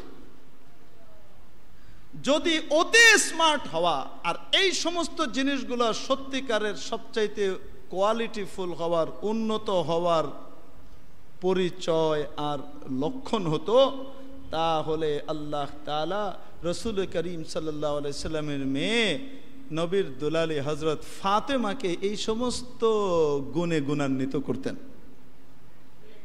ঠিক কি ঠিক না? আহা হা, হযরত ফাতেমা কি এরকম ছিলেন নাকি? হ্যাঁ, এরকম ছিলেন? রিক্সা চালাইতে জানতেন, মোটরসাইকেল চালাইতে জানতেন। হায় রে কি যুগ! এক মৌলভী সাহেব একদিন শের বলতেছিলেন, এক মৌলানা সাহেব, লা হাওলা ওয়ালা কুওয়াতা, ये कौन सा जमाना, औरत बने मर्द और मर्द जनाना, ला हाওলা ওয়ালা কুওয়াতা ইল্লা বিল্লাহ, কোন জমানায় আসলাম? পুরুষ হয়ে গেছে মহিলা, আর মহিলা হয়ে গেছে পুরুষ। মহিলারা এখন মোটর সাইকেল দুই পাশে ঠ্যাং দিয়ে চালায়, আর পুরুষ দাড়ি টাড়ি চাইছা মহিলা সাজে। ওই মৌলানা সাহেব বলতেছিলেন, আমার খুব ভালো লাগতেছিল, খুব সুন্দরভাবে, যদিও কথাটা একটু খোঁচা মারা, তো কথা সত্য। দাড়ি পাইকা গেছে, আর কয়দিন, এখন তো যাওয়া লাগবে। হুজুর দাড়ি তো নাই, আবার পাকবে কি? ও ভাই বুঝছেন নি, সিংহীর কেশর হয়। আরে পশুরাজ, পশুরানী আছে না একজন, পশুরাজের মেম সাহেব, তার নাম কি? সিংহী। তো এই যে পশুরানী, ওনার কেশর হয় নাকি? দাড়ি হয়, বিশাল দাড়ি হয় নাকি? আর পশুরাজের কি হয়? সিংহীকে বিলাইয়ের মতো লাগে, বড় বিলাই। সিংহীকে দেখতে কি লাগে? বড় বিলাই। আর সিংহকে কেমন লাগে বলেন দেখি? উরি বাপ রে বাপ, দেখলেই দিল ভরে যায়। ঠিক কি ঠিক না? হম, তার বিশাল দাঁড়িয়ে আল্লাহ তাআলা তাকে দান করছে। তো পুরুষকে আল্লাহ তাআলা এই জিনিস দান করেন, মহিলাকে এই জিনিস দেন নাই। মহিলার সৌন্দর্য এটা না থাকার ভিতরে, পুরুষের সৌন্দর্য এটা থাকার মধ্যে। এটা কিসের ভিতরে? থাকার মধ্যে। একজনে বলতেছে, ছি ছি ছি, ও দাঁড়িয়ে রেখেছে, কেমন যে লাগে, ছি। তা আমরা বলি, ছি ছি ছি ছি ছি, চুল রেখেছে, কেমন যে লাগে, নেড়া করে নাই, ছি, শেভ করে আসো চুলটা। কেমন লাগে? তুমি কোন মাকুন্দার বাচ্চি লাগে, তোমার দেখবো না, যাও। চুল শেভ করে আসলে এক মহিলা, বিয়ে করবেন তো ইনশাল্লাহ? ঐশ্বরিয়া রায় হলেও বিয়ে করবেন? ফ্রি দিলে, ফ্রি, আমারে কোনো পয়সা দেওয়া না, আমি ফ্রি, তোমার পাগল হয়ে গেছি। হ্যাঁ, আরে বিয়ে করবেন নাকি? বলেন না। আরে বলেন না কেন? মনে যেটা আছে এটা মুখে বলেন না কেন? হ্যাঁ, আরে বিশ্ব সুন্দরী যদি মাথা চাইছে আপনার সামনে আসে, বিয়ে করবেন নাকি? কেন? আপনার রুচিতে বাদে। সি সি সি সি, এটা কেমন লাগে? তো আমাদেরও যদি, মেয়েদের যদি রুচি সুস্থ হয়ে যায়, তাহলে তারাও পুরুষের দাড়ি না থাকলে তার কাছে এমন লাগবে, ছি ছি ছি ছি, কেমন লাগে, দাড়ি নাই, দাড়ি নাই। আর যদি রুচি নষ্ট হয়ে যায়, মানে বিকৃত রুচিটাই নিজের কাছে সুস্থ রুচি বলে মনে হয়, তখন পুরুষের দাড়ি দেখলে গা জ্বালা করে, ইস কেমন জঙ্গল। কি জঙ্গল? দাড়ি নাম কি? জঙ্গল। লা হাওলা ওয়ালা কুওয়াতা ইল্লা বিল্লাহিল আলিয়্যিল আযীম। বলবো না, বলবো না, বলবো না, দাড়ি চাচার দ্বারা কুওয়াতে বা ক্ষতিগ্রস্ত হয়। ভালো করে বুঝে নিন, দাড়ি বারবার চাচার দ্বারা মানুষের আল্লাহ তাআলা পৌরুষ যে শক্তি দান করেছেন সেটার মধ্যে আসর পড়ে, সেটার ভিতরে আসর পড়ে। এই জন্য আপনারা দেখেন না, মৌলভী সাহেব 70-80 বছর বয়সে বিয়ে করতেছে, আর ধড়াধড় 5-10টা বেরিয়েছে, আর আপনি 50 বছর পরে বউ থায় না জায়গা। চেঞ্জের ফিকির করে কেন? এমনি না তো, এগুলো কোনো কারণ আছে তো। আরে রসুলের সুন্নতের একটা হিকমত আছে না? হ্যাঁ আছে। বলে হুজুর এটা আপনি কই থেকে জানলেন? ইন্ডিয়ার সবচেয়ে বড় হাকিম, আপনার এই যে ইউনানি চিকিৎসা আছে না, এই হাকিম মুসলিম না হিন্দু? মুসলিম না কি হিন্দু? সে হাকিমের গবেষণায় বের হয়েছে, সে বলেছে,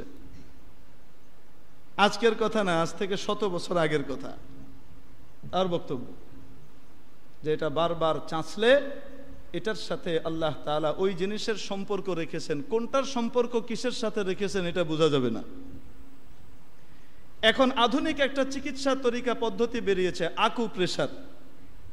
এটা চিকিৎসা বেরিয়েছে না? কি করে? কয় আমার মাথা ব্যথা করে, আর আমার ঠ্যাং ব্যথা করে, তো তার হাতের বিভিন্ন জায়গাতে, নার্ভের বিভিন্ন জায়গাতে চাপ মারে সে। তার একটা মাপ আছে, সেই মাপে চাপ মারে, তারপর থেকে হাঁটু ব্যথা ভালো হয়ে গেছে। তার কিছুদিন পরে নির্ধারিত এভাবে মারার পর তারপর দেখে আর কোমর ব্যথা নাই। কেন? ব্যথা হইলো কোমরে, হাতের সাথে এটার কি সম্পর্ক? বর্তমান বিজ্ঞান স্বীকার করছে না, করছে না? হ্যাঁ, বলে হুজুর ওইটা তো নিচের সাথে, এটা উপরের সাথে কি সম্পর্ক? উপর আর নিচ এটাই তো সম্পর্ক, বাংলাতেই আছে। উপর আসলে নিচ বুঝতে হবে, নিচ বুঝলে উপর বুঝতে হবে। আল্লাহু আকবার কাবীরা, লা হাওলা ওয়ালা কুওয়াতা ইল্লা বিল্লাহিল আলিয়্যিল আযীম। বলছিলাম আমরা প্রথমে স্মার্ট খুঁজি। কি খুঁজি? স্মার্ট, গাড়ি চালাতে পারে, এটা পারে, সেটা পারে। আবার কি কয় হুজুর, আবার ভালো কথা, আবার আমার কথা অনুযায়ী উঠবে আর বসবে। টাকা বসছে, তোমার কথায় উঠবে আর বসবে। আমি যা চাই বলার আগেই বুঝে ফেলবে। বুঝতো যদি আমি তাকে দিনদার বানাইতাম, আমি যদি তাকে কি বানাতাম? দিনদার বানাতাম। চোখের শান্তি কখন হয়? আল্লাহ রাসূল সাল্লাল্লাহু আলাইহি সাল্লাম বলেন, আদ-দুনিয়া কুল্লুহা মাতা'। দুনিয়ার সমস্ত জিনিস আল্লাহ তাআলা উপকারের জন্য পয়দা করেছেন। কিসের জন্য? উপকারের জন্য পয়দা করেছেন। ওয়া খায়রুল মাতা'i আল মারআতুস সালিহা আও কামা ক্বালা আলাইহিস সালাতু ওয়াস সালাম। উপকারী বস্তুগুলোর মধ্যে সবচেয়ে বেশি উপকারী হলো দিনদার নেককার নারী। কারো কপালে যদি একজন দিনদার নেককার নারী জুটে যায়, এর চাইতে উপকারী জিনিস দুনিয়াতে তার জন্য আর কিছুই নেই। ও ভাই, বুঝাতে পারি? এজন্য বেডি যখন চায় আমার একজন দাড়ুমুন্ডা খুব স্মার্ট জলি একজন লাগবে, সে দিনদার খুঁজে না। সে দিনদার ইঞ্জিনিয়ার ডাক্তার খুঁজে না। যার দাঁড়িয়ে আছে সে ওগুলো ভাল লাগে না। ছি কেমন লাগে, ব্যাক ডেটেড, ভাল লাগে না। তার ভালো লাগে চাঁচা ছোলা। আপনারা এখানে অনেকে চাঁচা ছোলা আছেন, মন খারাপ করেন না, আপনাদেরকে বলতেছি না, মনে করবেন আপনাদের বাইরে কাউরে কইতেছি, রাগ টাগ করেন না। চাঁচা ছোলা তার খুব ভালো লাগে। তারপরে সকলের সাথে খুব মিশতে পারে। অমুক ভাবি আসলে, কেমন আছেন ভাবি, সমস্ত ভাবিরা তার প্রশংসা করে, তুমি অতি ভাগ্যবতী, তোমার স্বামী এমন লেডি কিলার। হ্যাঁ, এরম খুঁজা মুজা নিচে একখান, হ্যাঁ, ভালো সংস্কৃতি কর্মী, রুচিশীল। কিছুদিন পরে দেখা ওমা ফেসবুকের ভিতরে দিয়ে আরো অনেকরে দেখা যায়। তার দিলের ভিতরে এখন আমার চাইতে বাইরে আরো কেউ আছে, এরকম পাওয়া যায় না, যায় না? যখন এদিক ওদিকেও সম্পর্ক, অমুকের সাথে হাই, এবার হাই ফাই শুরু হয়ে যায়। হ্যাঁ, তোমার সাথে তার কি সম্পর্ক? আরে কি সম্পর্ক? উনি আমার গার্লফ্রেন্ড, তুমি আমার ওয়াইফ। চিবিয়ে চিবিয়ে বলে, সে আমার গার্লফ্রেন্ড আর তুমি কি ওয়াইফ। আরে কি কয়, তোমার আর কোনো গার্লফ্রেন্ড এখন লাগবে না, তোমার এখন সমস্যা দেখতে পাচ্ছি। তেও কি কয়, আমার ভিতরে সমস্যা দেখো, তুমি যে হেতির লগে যে হেতার লগে যে দৌড়াও, ভাই সাহেব কেমন আছেন, বাই বাই কি হয়েছে, ঘষা মেরে হাঁটা দিয়ে চলে যাও, লাগেনি দুজনে, শান্তি আছে না গেছে? তাহলে শান্তি তথাকথিত স্মার্টনেসে না শরীয়তের স্মার্টনেসে? আল্লাহ আর তার রসুলের দৃষ্টিতে সে সবচেয়ে বেশি স্মার্ট যে ব্যক্তি রাসূলুল্লাহ সাল্লাল্লাহু আলাইহি সাল্লামের সাথে যত বেশি মিল রাখে। আল্লাহর রসুলের দৃষ্টিতে সবচাইতে বেশি স্মার্ট ওই নারী যে নারী আয়েশা, খাদিজা আর ফাতেমার সাথে যত বেশি মিল রাখে। ঠিক কি ঠিক না? আল্লাহর দৃষ্টিতে সে তত বেশি স্মার্ট। এরকম স্মার্টদের জন্য আল্লাহ তাআলা স্মার্ট জান্নাত রেখে দিয়েছেন। আর যারা কথিত স্মার্ট, আসলে কুরুচিশীল, কুরুচিপূর্ণ, এদের রুচি নষ্ট হয়ে গেছে, বিকৃত রুচির অধিকারী। এই জন্য সে অন্য জিনিসকে স্মার্ট মনে করে, স্মার্টনেস মনে করে, যার কারণে এরকম কুরুচিপূর্ণের জন্য কুরুচিপূর্ণ পুঁজ আর রক্ত গলিত জাহান্নাম তাদের জন্য রাখা হয়েছে। আল্লাহ আমাদের সবাইকে হেফাজত করেন, বলেন আমিন। আমি আমার আলোচনা এখনই শেষ করে দিচ্ছি। তাহলে যদি নাকি চোখের শান্তি পেতে হয়, স্ত্রী আর পুত্র সন্তান কন্যা দ্বারা যদি নিজের শান্তি পেতে হয়, চোখের শান্তি, অন্তরের শান্তি আর তৃপ্তি পেতে হয়, তাহলে কি কথিত স্মার্টনেসের মাধ্যমে নাকি দিনদারির মাধ্যমে?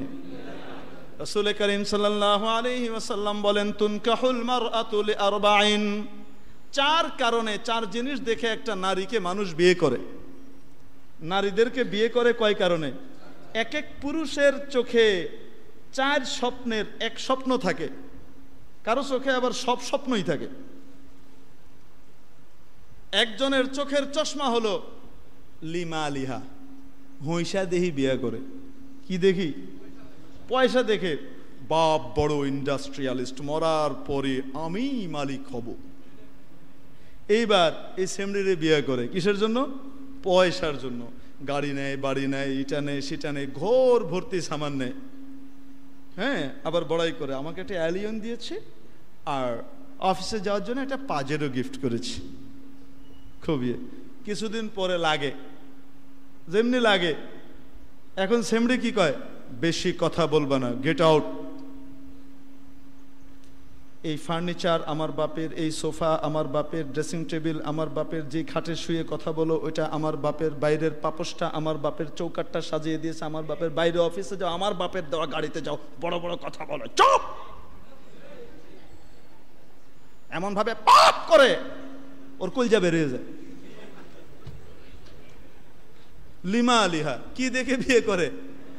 মাল দেহে বিয়ে করে। ওয়ালি জামালিহা, আরেক দল বিয়ে করে রূপ সৌন্দর্য দেখে। উরি বাপরে, কি খাড়া নাক, কি পাতলা ঠোঁট, কি ডাগর ডাগর, টানা টানা চোখ।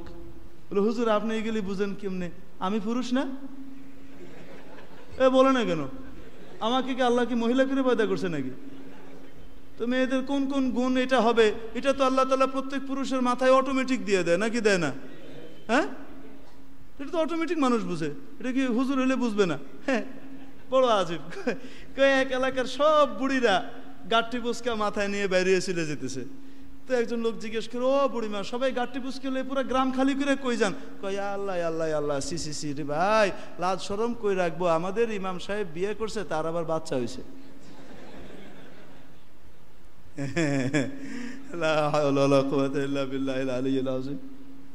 আল্লাহ রসুল বলেন, লি জামালিহা, রূপ গুণ দেখে বিয়ে করে। প্রথমটা বড় খারাপ, একদম নিকৃষ্টতম রুচির পরিচয়। দ্বিতীয়টা কোনো মতে চলে, কোনো মতে কি চলে। বাকি তুমি কিন্তু যত যাই হও, তুমি কিন্তু বাবা স্বামী হিসেবে থাকতে পারবা না, দাস হিসেবে আঙ্গুলের উঠা নিশায় ইশারায় উঠবস করা লাগবে। কারণ রূপ দেখে তুমি মজে আসো, পাগল হয়ে আসো। আঙ্গুল দিয়ে ইশারা করবে, ওঠ, উঠবে, বসো, বসবে, ওদিকে যাও, ওদিক যাবে, শুয়ে শুয়ে খালি চাইতেই থাকবে, আর তুমি পুরাই করতে থাকবা, তুমি সমস্ত খেদমত করবা। আর সে হইয়া হইয়া একবার এদিকে ট্যাং দিবে, একবার ওদিকে ট্যাং দিবে, গোলাম বানায় ধুয়ে দিবে। আল্লাহ রসুল বলেন, ওয়ালি হাসাবিহা, কেউ বংশ কৌলিন্য দেখে বিয়ে করে। কি দেখে বিয়ে করে? বংশ কৌলিন্য, বংশটা বড় ভালো রে। আরবের লোকরা এটা দেখে বিয়ে করত। 4 নম্বর রসুল বলেন, হ্যাঁ আমি সহজ কথায় বলি, বংশ দেখেও বিয়ে করা একটা ভালো জিনিস, তবে বংশ কি ধুয়ে খাওয়া যায়? বলেন না কেন? বরং আমি বিয়ে করে আনছি চৌধুরানী একটারে, আর আমি আরেক বংশের খুব ভালো বংশে একটা বিয়ে করে আছি, কথায় কথায় মাঝে মাঝে ছোট লোক কোথাকার, তোমার আত্মীয় স্বজন সব ছোট লোক, কিছু করতে জানে না, ছোট লোক, আমরা হলাম চৌধুরী, আমরা চৌধুরী, এরকম করবো। এটাও খুব সুখের জিনিস না? ও ভাই, আমি একটু মজা নিয়ে বলতেছি আপনাদেরকে, আপনারা কি এটা প্র্যাকটিক্যাল জিনিসটাকে যেমন তেমন ভাবে বলছি। কষ্ট লাগে আপনাদের? কারো সাথে কাকতালীয় ভাবে মিলে গেলে আপনারা মনে করেন না যে আমি তাকে ইঙ্গিত করে বলছি। 4 নম্বর, ওয়ালিদিনিহা। রাসূল বলেন ওয়ালিদিনিহা, নারীর দিনদারি, পরহেজগারি, খোদা ভীরুতা দেখে বিয়ে করা। বলে 4 কারণে বিয়ে করা হয়। রাসূল বলেন ফাযফার বিদাতিদ্দিন তারিবাত ইয়াদাক, মুত্তাফাকুন আলাইহি, বুখারী মুসলিমের হাদিস, আর বহু কিতাবে আছে এই হাদিস। রাসূল বলেন 4 কারণে তো বিয়ে করে, তুমি কোনটা দেখে বিয়ে করবে? তুমি দিনদার নারীটিকে জিতে নাও। দিনদার নারীটিকে তুমি কি করো? জিতে নাও, তোমার কপাল খুলে যাবে। দিনদার নারী জিতে নাও, কি হবে? রাসূল বলেন নাই দিনদার নারীকে বিয়ে করো, বলে দিনদার নারীকে যদি তুমি বিয়ে করতে পারো তাহলে তুমি জিতে গেলা। লাখ রে লাখ, আরে 10 টাকার লটারিতে 40 লক্ষ টাকা রে, হায় রে হায়, পেঁ পেঁ। রাস্তায় শুনেন না এগুলা? আসেন না রাস্তায় শুনেন না? 10 টাকার লটারিতে 40 লক্ষ টাকা রে, একবার বেড়া কয় একবার বেড়ি কয়। পায় কেউ? আল্লাহ জানে, আমার মনে হয় না পায়টাই। 10 টাকার লটারিতে সবটুকু যায় রে। কেউ যদি পেয়ে যায় তাহলে কেমন জিতুর বাবা রে। দুবাই এয়ারপোর্টে নামলাম, পুরে বাপরে কি সুন্দর এক BMW। এয়ারপোর্টের 3 তলা 4 তলার উপরে BMW সুন্দর করে সাজানো। আমি বলছি কি রে, এখানে আবার গাড়ি বিক্রি হয়? পরে তাকায় দেখি আরবিতে লেখা না, গাড়ি বিক্রি না, এটা লটারিতে রাখা হয়েছে। এখান থেকে যদি এই পরিমাণ জিনিস কিনা হয়, এই পরিমাণ টাকার, তাহলে এখান থেকে একটা লটারি সে পাবো আমি। এটা যখন ড্র হবে তো তখন আমার কপাল খুললে আমি কি পাইতেও পারি BMW। গোড়ার ডিম, আমি একটা হাওড়ো জিনিস কিনে নাই, খেয়ে দে কাম নাই।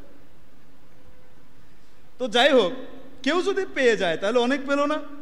রাসূল বলেন লটারি 40 লক্ষ না 40 কোটি টাকা 10 টাকা দিয়ে জিতে নিলে যে লাভ, একজন দিনদার নারী যদি তুমি অর্জন করতে পারো, বা তোমার স্ত্রীকে যদি তুমি দিনদার বানিয়ে নিতে পারো। এক সময় দিনদার, ও মিয়া, ওমর রাদিয়াল্লাহু তাআলা আনহুর বউ কি শুরু জমানায় দিনদার ছিল নাকি? বলে না কেন? হ্যাঁ, আবু হুরায়রার বউ কি ইসলামের আগ থেকেই দিনদার ছিল নাকি? আবু বকর রাদিয়াল্লাহু তাআলা আনহুর বউ মুসলমান হওয়ার আগ থেকেই কি দিনদার পরেজগার ছিল নাকি? ছিল না। কিন্তু স্বামী যখন দিনদার হয়ে গেছে, স্ত্রীকে আস্তে আস্তে বুঝিয়ে বুঝিয়ে দিনদার বানায় নিছে। তো দিনদার বানিয়ে সেও জিতে গেছে। যদি দিনদার বানিয়ে নিতে পারো তাহলে তোমার কপাল খুলে গেল। উর্দুতে বলে চাঁদ লাগ গয়া। এটাই তারিবাত ইয়াদাক। অতি খুশির সময় রাসূল অতি খুশির সময় এই কথা বলে। এই জন্য দিনদার নারী যখন কোনো স্বামীর কপালে জুটে, সেই স্বামীর কপাল খুলে গেল।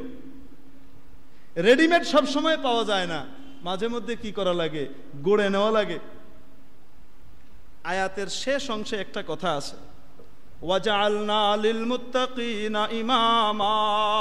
ও আল্লাহ, আমার স্ত্রী পুত্র পরিজনদেরকে আমার চোখের জন্য শীতলতার কারণ বানিয়ে দাও, এবং আমাদেরকে মুত্তাকিদের, খোদাভীরুদের ইমাম আর নেতা বানিয়ে দাও।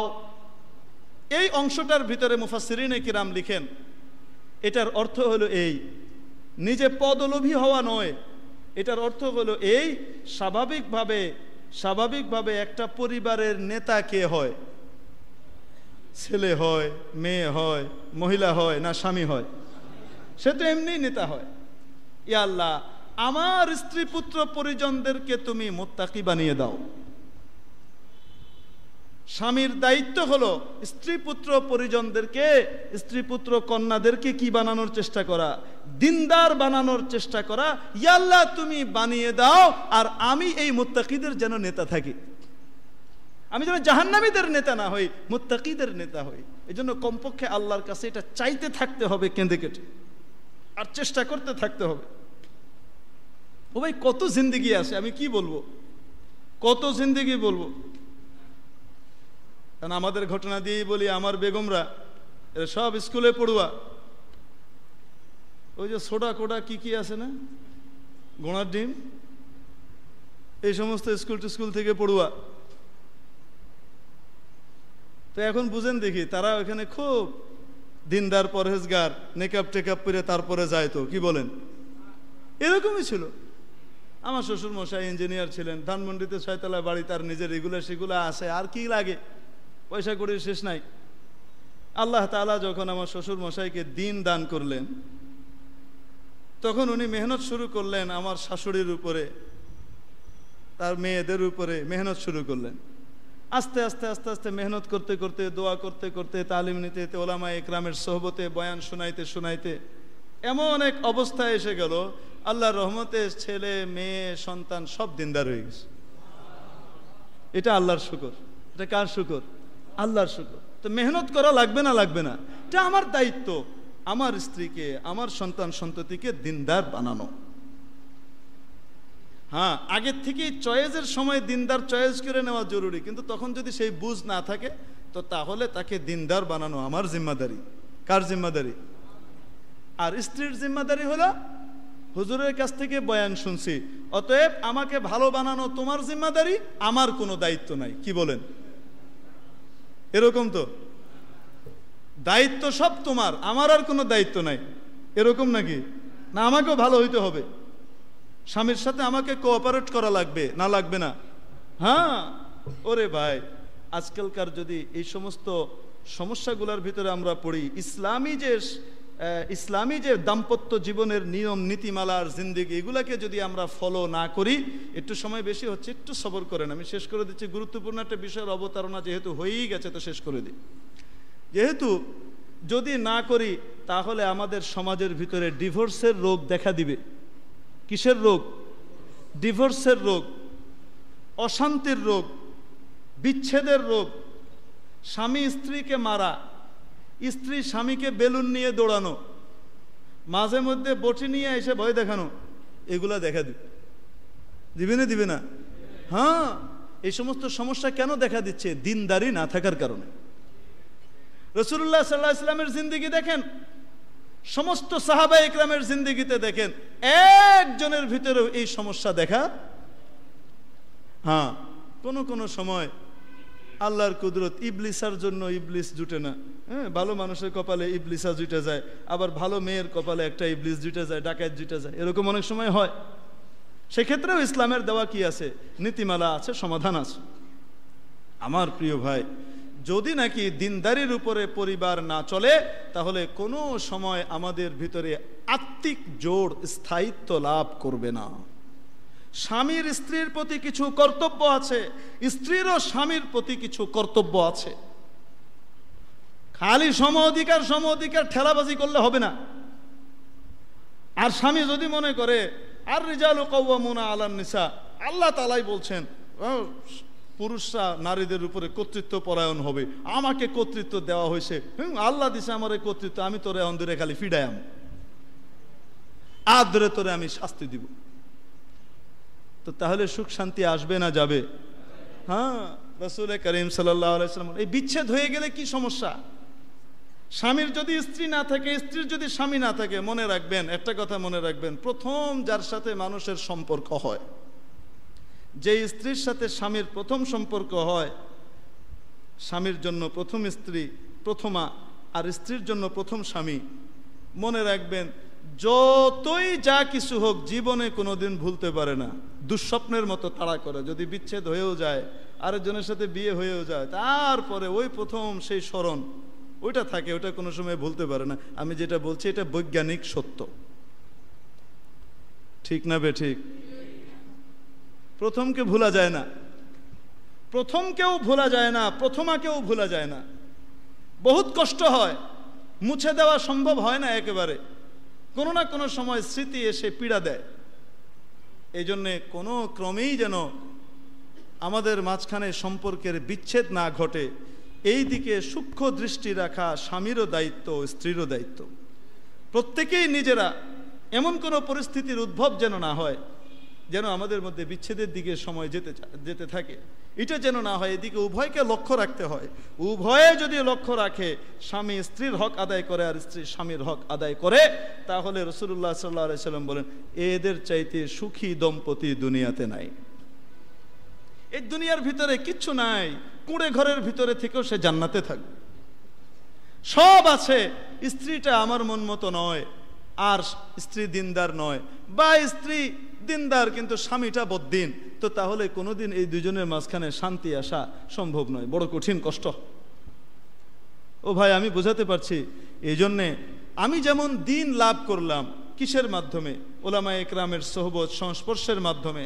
আমার স্ত্রীদেরকেও এই সমস্ত বয়ান শোনানো, আমার কন্যাদেরকেও এই সমস্ত তফসিরের মজমার বয়ানগুলা পর্দার সাথে সহি তরিকায় শোনানো, এটা আমার কর্তব্য। আমি যদি না করি তাহলে তার দিল তৈরি হবে না। তার দিল তৈরি না হলে আমি তাকে প্রেশার ক্রিয়েট করে কোনোদিন কিছু করাইতে পারবো না। আমি বুঝাতে পারছি। এই জন্য প্রত্যেকের বাসায় ফাজায়েলে আমলের তালিম চালু করবেন। আমি আবার বলি, ফাজায়েলে আমলের তালিম চালু করবেন, হেকায়েতে সাহাবার তালিম চালু করবেন। কিভাবে করতে হবে ওলামায়ে কেরামের কাছ থেকে শিখে নেবেন। ইনশাআল্লাহ পরিবারের ভিতরে দ্বীনের একটা পরিবেশ তৈরি হয়ে যাবে, শান্তি আর শান্তি থাকবে। কি থাকবে? ও ভাই, শান্তি আর শান্তি থাকবে। হ্যাঁ, রাসূলুল্লাহ সাল্লাল্লাহু আলাইহি ওয়াসাল্লাম এজন্যই বলেন, যার স্ত্রী নাই বা যেই পুরুষের স্বামী, যেই স্ত্রীর স্বামী নাই, তার কি অবস্থা? রাসূল বলেন, মিসকিনা মিসকিনা মিসকিনা, অসহায় অসহায় অসহায়, ফকির ফকির ফকির, গরিব গরিব গরিব। সাহাবায়ে ইকরাম জিজ্ঞাসা করলেন, ইয়া রাসূলুল্লাহ, কে? রাসূলুল্লাহ সাল্লাল্লাহু আলাইহি ওয়াসাল্লাম বলেন, লিমান লা যাওজা লাহা, ওই নারী যে নারীর স্বামী নাই, তার চেয়ে অসহায়, তার চেয়ে ফকির, তার চেয়ে গরিব কিছুই নাই, কেউ নয়। রাসূলুল্লাহ সাল্লাল্লাহু আলাইহি ওয়াসাল্লাম তারপরে কি বললেন? যদিও সে সম্পদের দিক থেকে অনেক ধনী হোক না কেন, যদি স্বামী না থাকে তার কিছুই নাই, সে বড় অসহায়। তারপর আবার রাসূল বললেন, আপনারা খুশি হয়ে গেছেন না? এইবার বিবিদেরকে গিয়ে এই ওয়াজ দিয়ে টাইট করে দিব। রাসূলুল্লাহ সাল্লাল্লাহু আলাইহি ওয়াসাল্লাম আবার বললেন, মিসকিন মিসকিন মিসকিন, ওই পুরুষ বড় অসহায় বড় অসহায় বড় অসহায়, ফকির ফকির গরিব ফইরা। রাসূল সাল্লাল্লাহু আলাইহি ওয়াসাল্লাম কে জিজ্ঞেস করলেন, রাসূলুল্লাহ, কে? লিমান লা যাওজাতা লাহা, যার স্ত্রী নাই, যার কি নাই। এজন্য আল্লাহ তাআলা কোরআন শরীফের ভিতরে কি আদেশ করেন? যে তোমাদেরকে আল্লাহ তাআলা এক নারী আর এক পুরুষ থেকে তৈরি করেছেন। কেন? তোমাদেরকে তারপরে আবার বিবাহ বন্ধনে আবদ্ধ করে সম্পর্ক করে, যে লিতাসকুনু ইলাইহা, যেন ওই নারীর কাছে যে তুমি শান্তি পাও। নারীর কাছে যে যেন তুমি কি পাও? শান্তি পাও, কলবের শান্তি হয় যেন। এই জন্য দ্বিপাক্ষিক দায়িত্ব এটা। রাসূলুল্লাহ সাল্লাল্লাহু আলাইহি সাল্লাম হাদিসে পাকের ভিতরে এক কথায় বলেছেন, আল্লাহ তৌফিক দিলে ইনশাআল্লাহ আগামী সপ্তাহে এটার উপরে আমি ডিটেইলস আলোচনা করব। রাসূলুল্লাহ সাল্লাল্লাহু আলাইহি সাল্লাম হাদিসের ভিতরে বলে শোনো, তোমাদের মধ্যে সবচেয়ে উত্তম কোন ব্যক্তি, কার ঈমান বড় মজবুত? হযরত আবু হুরায়রা রাদিয়াল্লাহু তাআলা আনহু বলেন, রাসূলুল্লাহ সাল্লাল্লাহু আলাইহি সাল্লাম ইরশাদ করেন, মিশকাত শরীফের ভিতরে তিরমিজি শরীফের উদ্ধৃতিতে এই হাদিস এসেছে। قال رسول الله صلى الله عليه وسلم أكمل المؤمنين إيمانا أحسنهم خلقا وخياركم خياركم لنسائكم। পরিপূর্ণ ঈমানদার ওই ব্যক্তি যেই ব্যক্তির আখলাক, আচার ব্যবহার উত্তম হয় আর পূর্ণ হয়। ঈমানের পূর্ণতা এই জিনিসের মধ্যে, তার আখলাক, আচার ব্যবহার কি হবে? ভালো হবে। চাই নারী হোক চাই পুরুষ হোক, প্রত্যেকের ক্ষেত্রে পূর্ণ ঈমানদার হতে হলে আচার ব্যবহার আখলাক ভালো হবে। আর রাসূল বলেন, ওয়া খিয়ারুকুম, আর তোমাদের মধ্যে সবচেয়ে উত্তম হলো ওই পুরুষ, খিয়ারুকুম লিনিসাইকুম, যে ব্যক্তি তার স্ত্রীদের জন্য যে সবচেয়ে উত্তম, সেই পুরুষ তোমাদের মধ্যে সবচেয়ে সেরা। নবী আলাইহিস সালাতু ওয়াস সালাম আরেক হাদিসের ভিতরে বলেন, হযরত আয়েশা রাদিয়াল্লাহু তাআলা আনহার রিওয়ায়াত, আম্মা জান আয়েশা রাদিয়াল্লাহু তাআলা আনহা বলেন, রাসূলুল্লাহ সাল্লাল্লাহু আলাইহি ওয়াসাল্লাম ইরশাদ করেন, ইন্না মিন আকমালিল মুমিনিনা ঈমানা আহসানুহুম খুলুকা ওয়া আলতাফুহুম বিআহলিহি। পরিপূর্ণ ঈমানদার ওই ব্যক্তি যেই ব্যক্তির আখলাক আর আচার আচরণ ভালো, আচার ব্যবহার ভালো, এবং যে ব্যক্তি তার পরিবার পরিজনের জন্য বড় সদয় হয়। কি হয়? সদয় হয়। এখন আমাদের নারীরা যদি মনে করে নেয় হুজুর তো ওয়াজ করে দিছেন পুরুষের দায়িত্ব, ইমান ভালো হইতে হলে তাকে সদয় হওয়া লাগবে, এবার আমি খান্ডারানি হয়ে যাব, সার্টিফিকেট পেয়ে গেছি। এরম যদি মনে করি তাহলে বুঝতে হবে আমি আমার কপাল পোড়াইতেছি। কেন? রাসূলুল্লাহ সাল্লাল্লাহু আলাইহি সাল্লাম বলেন যে যেই মহিলা 4টা গুণ অর্জন করে, কয়টা গুণ? যেই নারী 4টা গুণ অর্জন করে সেই নারীকে কিয়ামতের দিন বলা হবে, ও নারী যাও, জান্নাতের 8টা স্তর আছে, ক্যাটাগরি আছে, মূল ক্যাটাগরি, 8 ধরনের জান্নাতের যেটা দিয়ে ইচ্ছা তুমি সেটাতে প্রবেশ করো। সুবহানাল্লাহ। এটা তো আবদাল ওলিদেরকে আল্লাহ তাআলা বলবেন। কে? মান সাল্লাত খামসাহা, রাসূল বলেন আইয়ুমা ইমরাআতিন সাল্লাত খামসাহা, রাসূল বলেন যে কোনো নারী 5 ওয়াক্ত নামাজ আদায় করে সময় মতো। কি আদায় করে? ওয়াসামাত শাহরাহা, আর রমজান মাসের রোজাটা ঠিকমতো রাখে। ওয়া আহসানাত ফারজাহা, নিজের গোপনাঙ্গগুলোর হেফাজত করে, অজাগায় লাগায় না। ওয়া আতাআত বালাহা, আর স্বামীর আনুগত্য করে, স্বামীর মন মতো চলে। রাসূল বলেন ফালতাদখুল মিন আইয়ি আবওয়াবিল জান্নাতি শাআত আও কামা ক্বালা আলাইহিস সালাতু ওয়াস সালাম, সেজন্য জান্নাতের যেই দরজা চায় সেই দরজা দিয়েই যেন প্রবেশ করে। তবে হ্যাঁ, স্বামী যদি আল্লাহর রাসূল বিরোধী কোনো আদেশ করে স্বামীর সে আদেশ মানা যাবে? যাবে? স্বামী বলে অমুক এসেছে, আরে আমার ফ্রেন্ড, যাও না তুমি একটু, না আমি পর্দা করি, না না না না যাও না, তোমাকে আনসোশ্যাল বলবে, আমার মান সম্মানের ব্যাপার, এই কথা বললে স্বামীর কথা মানা যাবে? আল্লাহ রাসূল বলেন লা তাআতা লি মাখলুকিন ফি মাসিয়াতিল খালিক, আরে স্বামী কি কোন সৃষ্টির আনুগত্য করা যাবে না স্রষ্টার অবাধ্যতা করে। এই জন্যে স্বামীর আনুগত্য করা, স্বামীকে খুশি রাখা, রাসূলুল্লাহ সাল্লাল্লাহু আলাইহি ওয়াসাল্লাম বলেন তার জান্নাতে যাওয়ার সিঁড়ি। এই 4টা আমল যদি নারীরা করে আল্লাহ তাআলা তাকে জান্নাত দিয়ে দিবেন। রাসূলুল্লাহ সাল্লাল্লাহু আলাইহি সাল্লাম হাদিসে পাকের ভিতরে ইরশাদ করেন যে যেই বান্দা আল্লাহ অন্য বান্দাকে ক্ষমা করে দেয়, যেই বান্দা অন্যকে ক্ষমা করে দেয় আল্লাহ তাআলা তাকে ক্ষমা করে দেন। এক সাহাবী আসলেন, রাসূলুল্লাহ সাল্লাল্লাহু আলাইহি সাল্লাম আসার আগ দিয়ে বললেন এখন যে লোকটা ঢুকবে তাকে সে জান্নাতি। একজন লোক ঢুকলেন, এরকম ভাবে রাসূল 3 দিন এই লোকের ব্যাপারে বললেন এখন যে লোকটা ঢুকবে সে জান্নাতি। একজন সাহাবী ঢুকলেন, অখ্যাত একজন সাহাবী, হযরত আব্দুল্লাহ ইবনে আমর ইবনে আল-আস রাদিয়াল্লাহু তাআলা আনহু, বড় বুজুর্গ সাহাবী ছিলেন। উনি চিন্তা করলেন জানতে হবে কোন বিশেষ আমলের কারণে আমাদের এত সাহাবীর ভিতরে রাসূল তাকে জান্নাতি বললেন। এখন জানার আগ্রহ নিয়ে বাড়িতে মেহমান হয়েছে। কি হয়েছে? মেহমান। যে কি বলতেছে, দোস্ত ভাই আমার স্ত্রীর সাথে আমার একটু 2 কথা হয়ে গেছে, তাই আমি এখন তাকে একটু শিক্ষা দিতে চাচ্ছি, বাড়িতে যেতে চাচ্ছি না, আমি একটু আপনার বাসায় মেহমান হইতে চাই। বলে হুজুর মিথ্যা কথা বললো যে? মিথ্যা কথা বলে নাই, বিবির সাথে 2 কথা হয় নাই এরকম কোন লোক দুনিয়াতে আছে নাকি? আছে? কোনোদিন তার ঝগড়া লাগে না এরকম কেউ আছে নাকি? দুনিয়াতে যদি কেউ বলে যে আমি 20 বছরের সংসার জীবন করতেছি, 5 বছরের সংসার জীবন করতেছি, কোনোদিন আমার বউর সাথে আমার 2 কথা হয় নাই, কোনোদিন ঝগড়া লাগে নাই, বুঝবেন ইন্টারন্যাশনাল লায়ার। এর চাইতে বড় মিথ্যুক দুনিয়াতে আর নাই। লাগে না? লাগে না তো কোনো না কোনো দিন তো লাগছে। উনি তো আর যে বলেন নাই যে আজকে লাগছে, আজকে লাগছে তো বলে নাই। যে কি বলছে,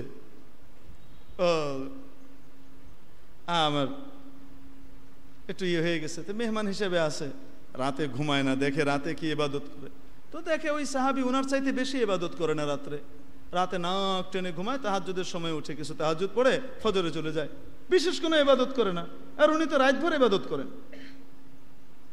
কি ব্যাপার? তো তৃতীয় দিন ওই লোকও বুঝতে পারছে কোনো ঘটনা আছে, ইনি এত ভালো মানুষ, এত নেককার মানুষ, ইনার বিবির সাথে এত গন্ডগোল লাগবে যে বাড়ি ছেড়ে উনি আমার বাড়িতে থাকবে, এটা তো হওয়ার কথা না। ইনিও বুঝছে, তো ইনিও বলতেছে হুজুর আসলে ঘটনা কি বলেন তো? তো বলে ভাই ঘটনা হলো এই, আমিও সেই গুণটা অর্জন করতে চাই, যেই গুণটার কারণে রাসূলুল্লাহ সাল্লাল্লাহু আলাইহি ওয়াসাল্লাম তোমাকে 3 দিন আসার সময় তোমার ব্যাপারে জান্নাতি হওয়ার সুসংবাদ দিয়েছে। আমিও চাই এই সুসংবাদটা পেতে। কি এমন আমল তুমি করো, ওইটা দেখার জন্য আসলাম। দেখলাম তোমার চেয়ে আমল আমার বেশি, নফল আমল আমার বেশি। তোমার তো তেমন কোনো আমল দেখলাম না, আসলে তুমি কি আমল করো? বলে হুজুর আমার তো কোনো আমল নাই, তবে একটা এরকম হতে পারে যে আমি প্রত্যেক দিন রাত্রে ঘুমানোর আগ দিয়ে কথা নিয়ত করি এবং আল্লাহর কাছে দোয়া করি, ইয়া আল্লাহ আমার সমস্ত মুসলমান ভাই বোন যারা আছে ইনাদের থেকে আমি যদি কোনো কষ্ট পেয়ে থাকি, ইয়া আল্লাহ আমি সকলকে মাফ করে দিলাম, আমার দিলে তাদের ব্যাপারে আর আমি কিছুই রাখলাম না, আমি আগের চেয়েও ভালো আচরণ করব। আমি এই কথাটা করি।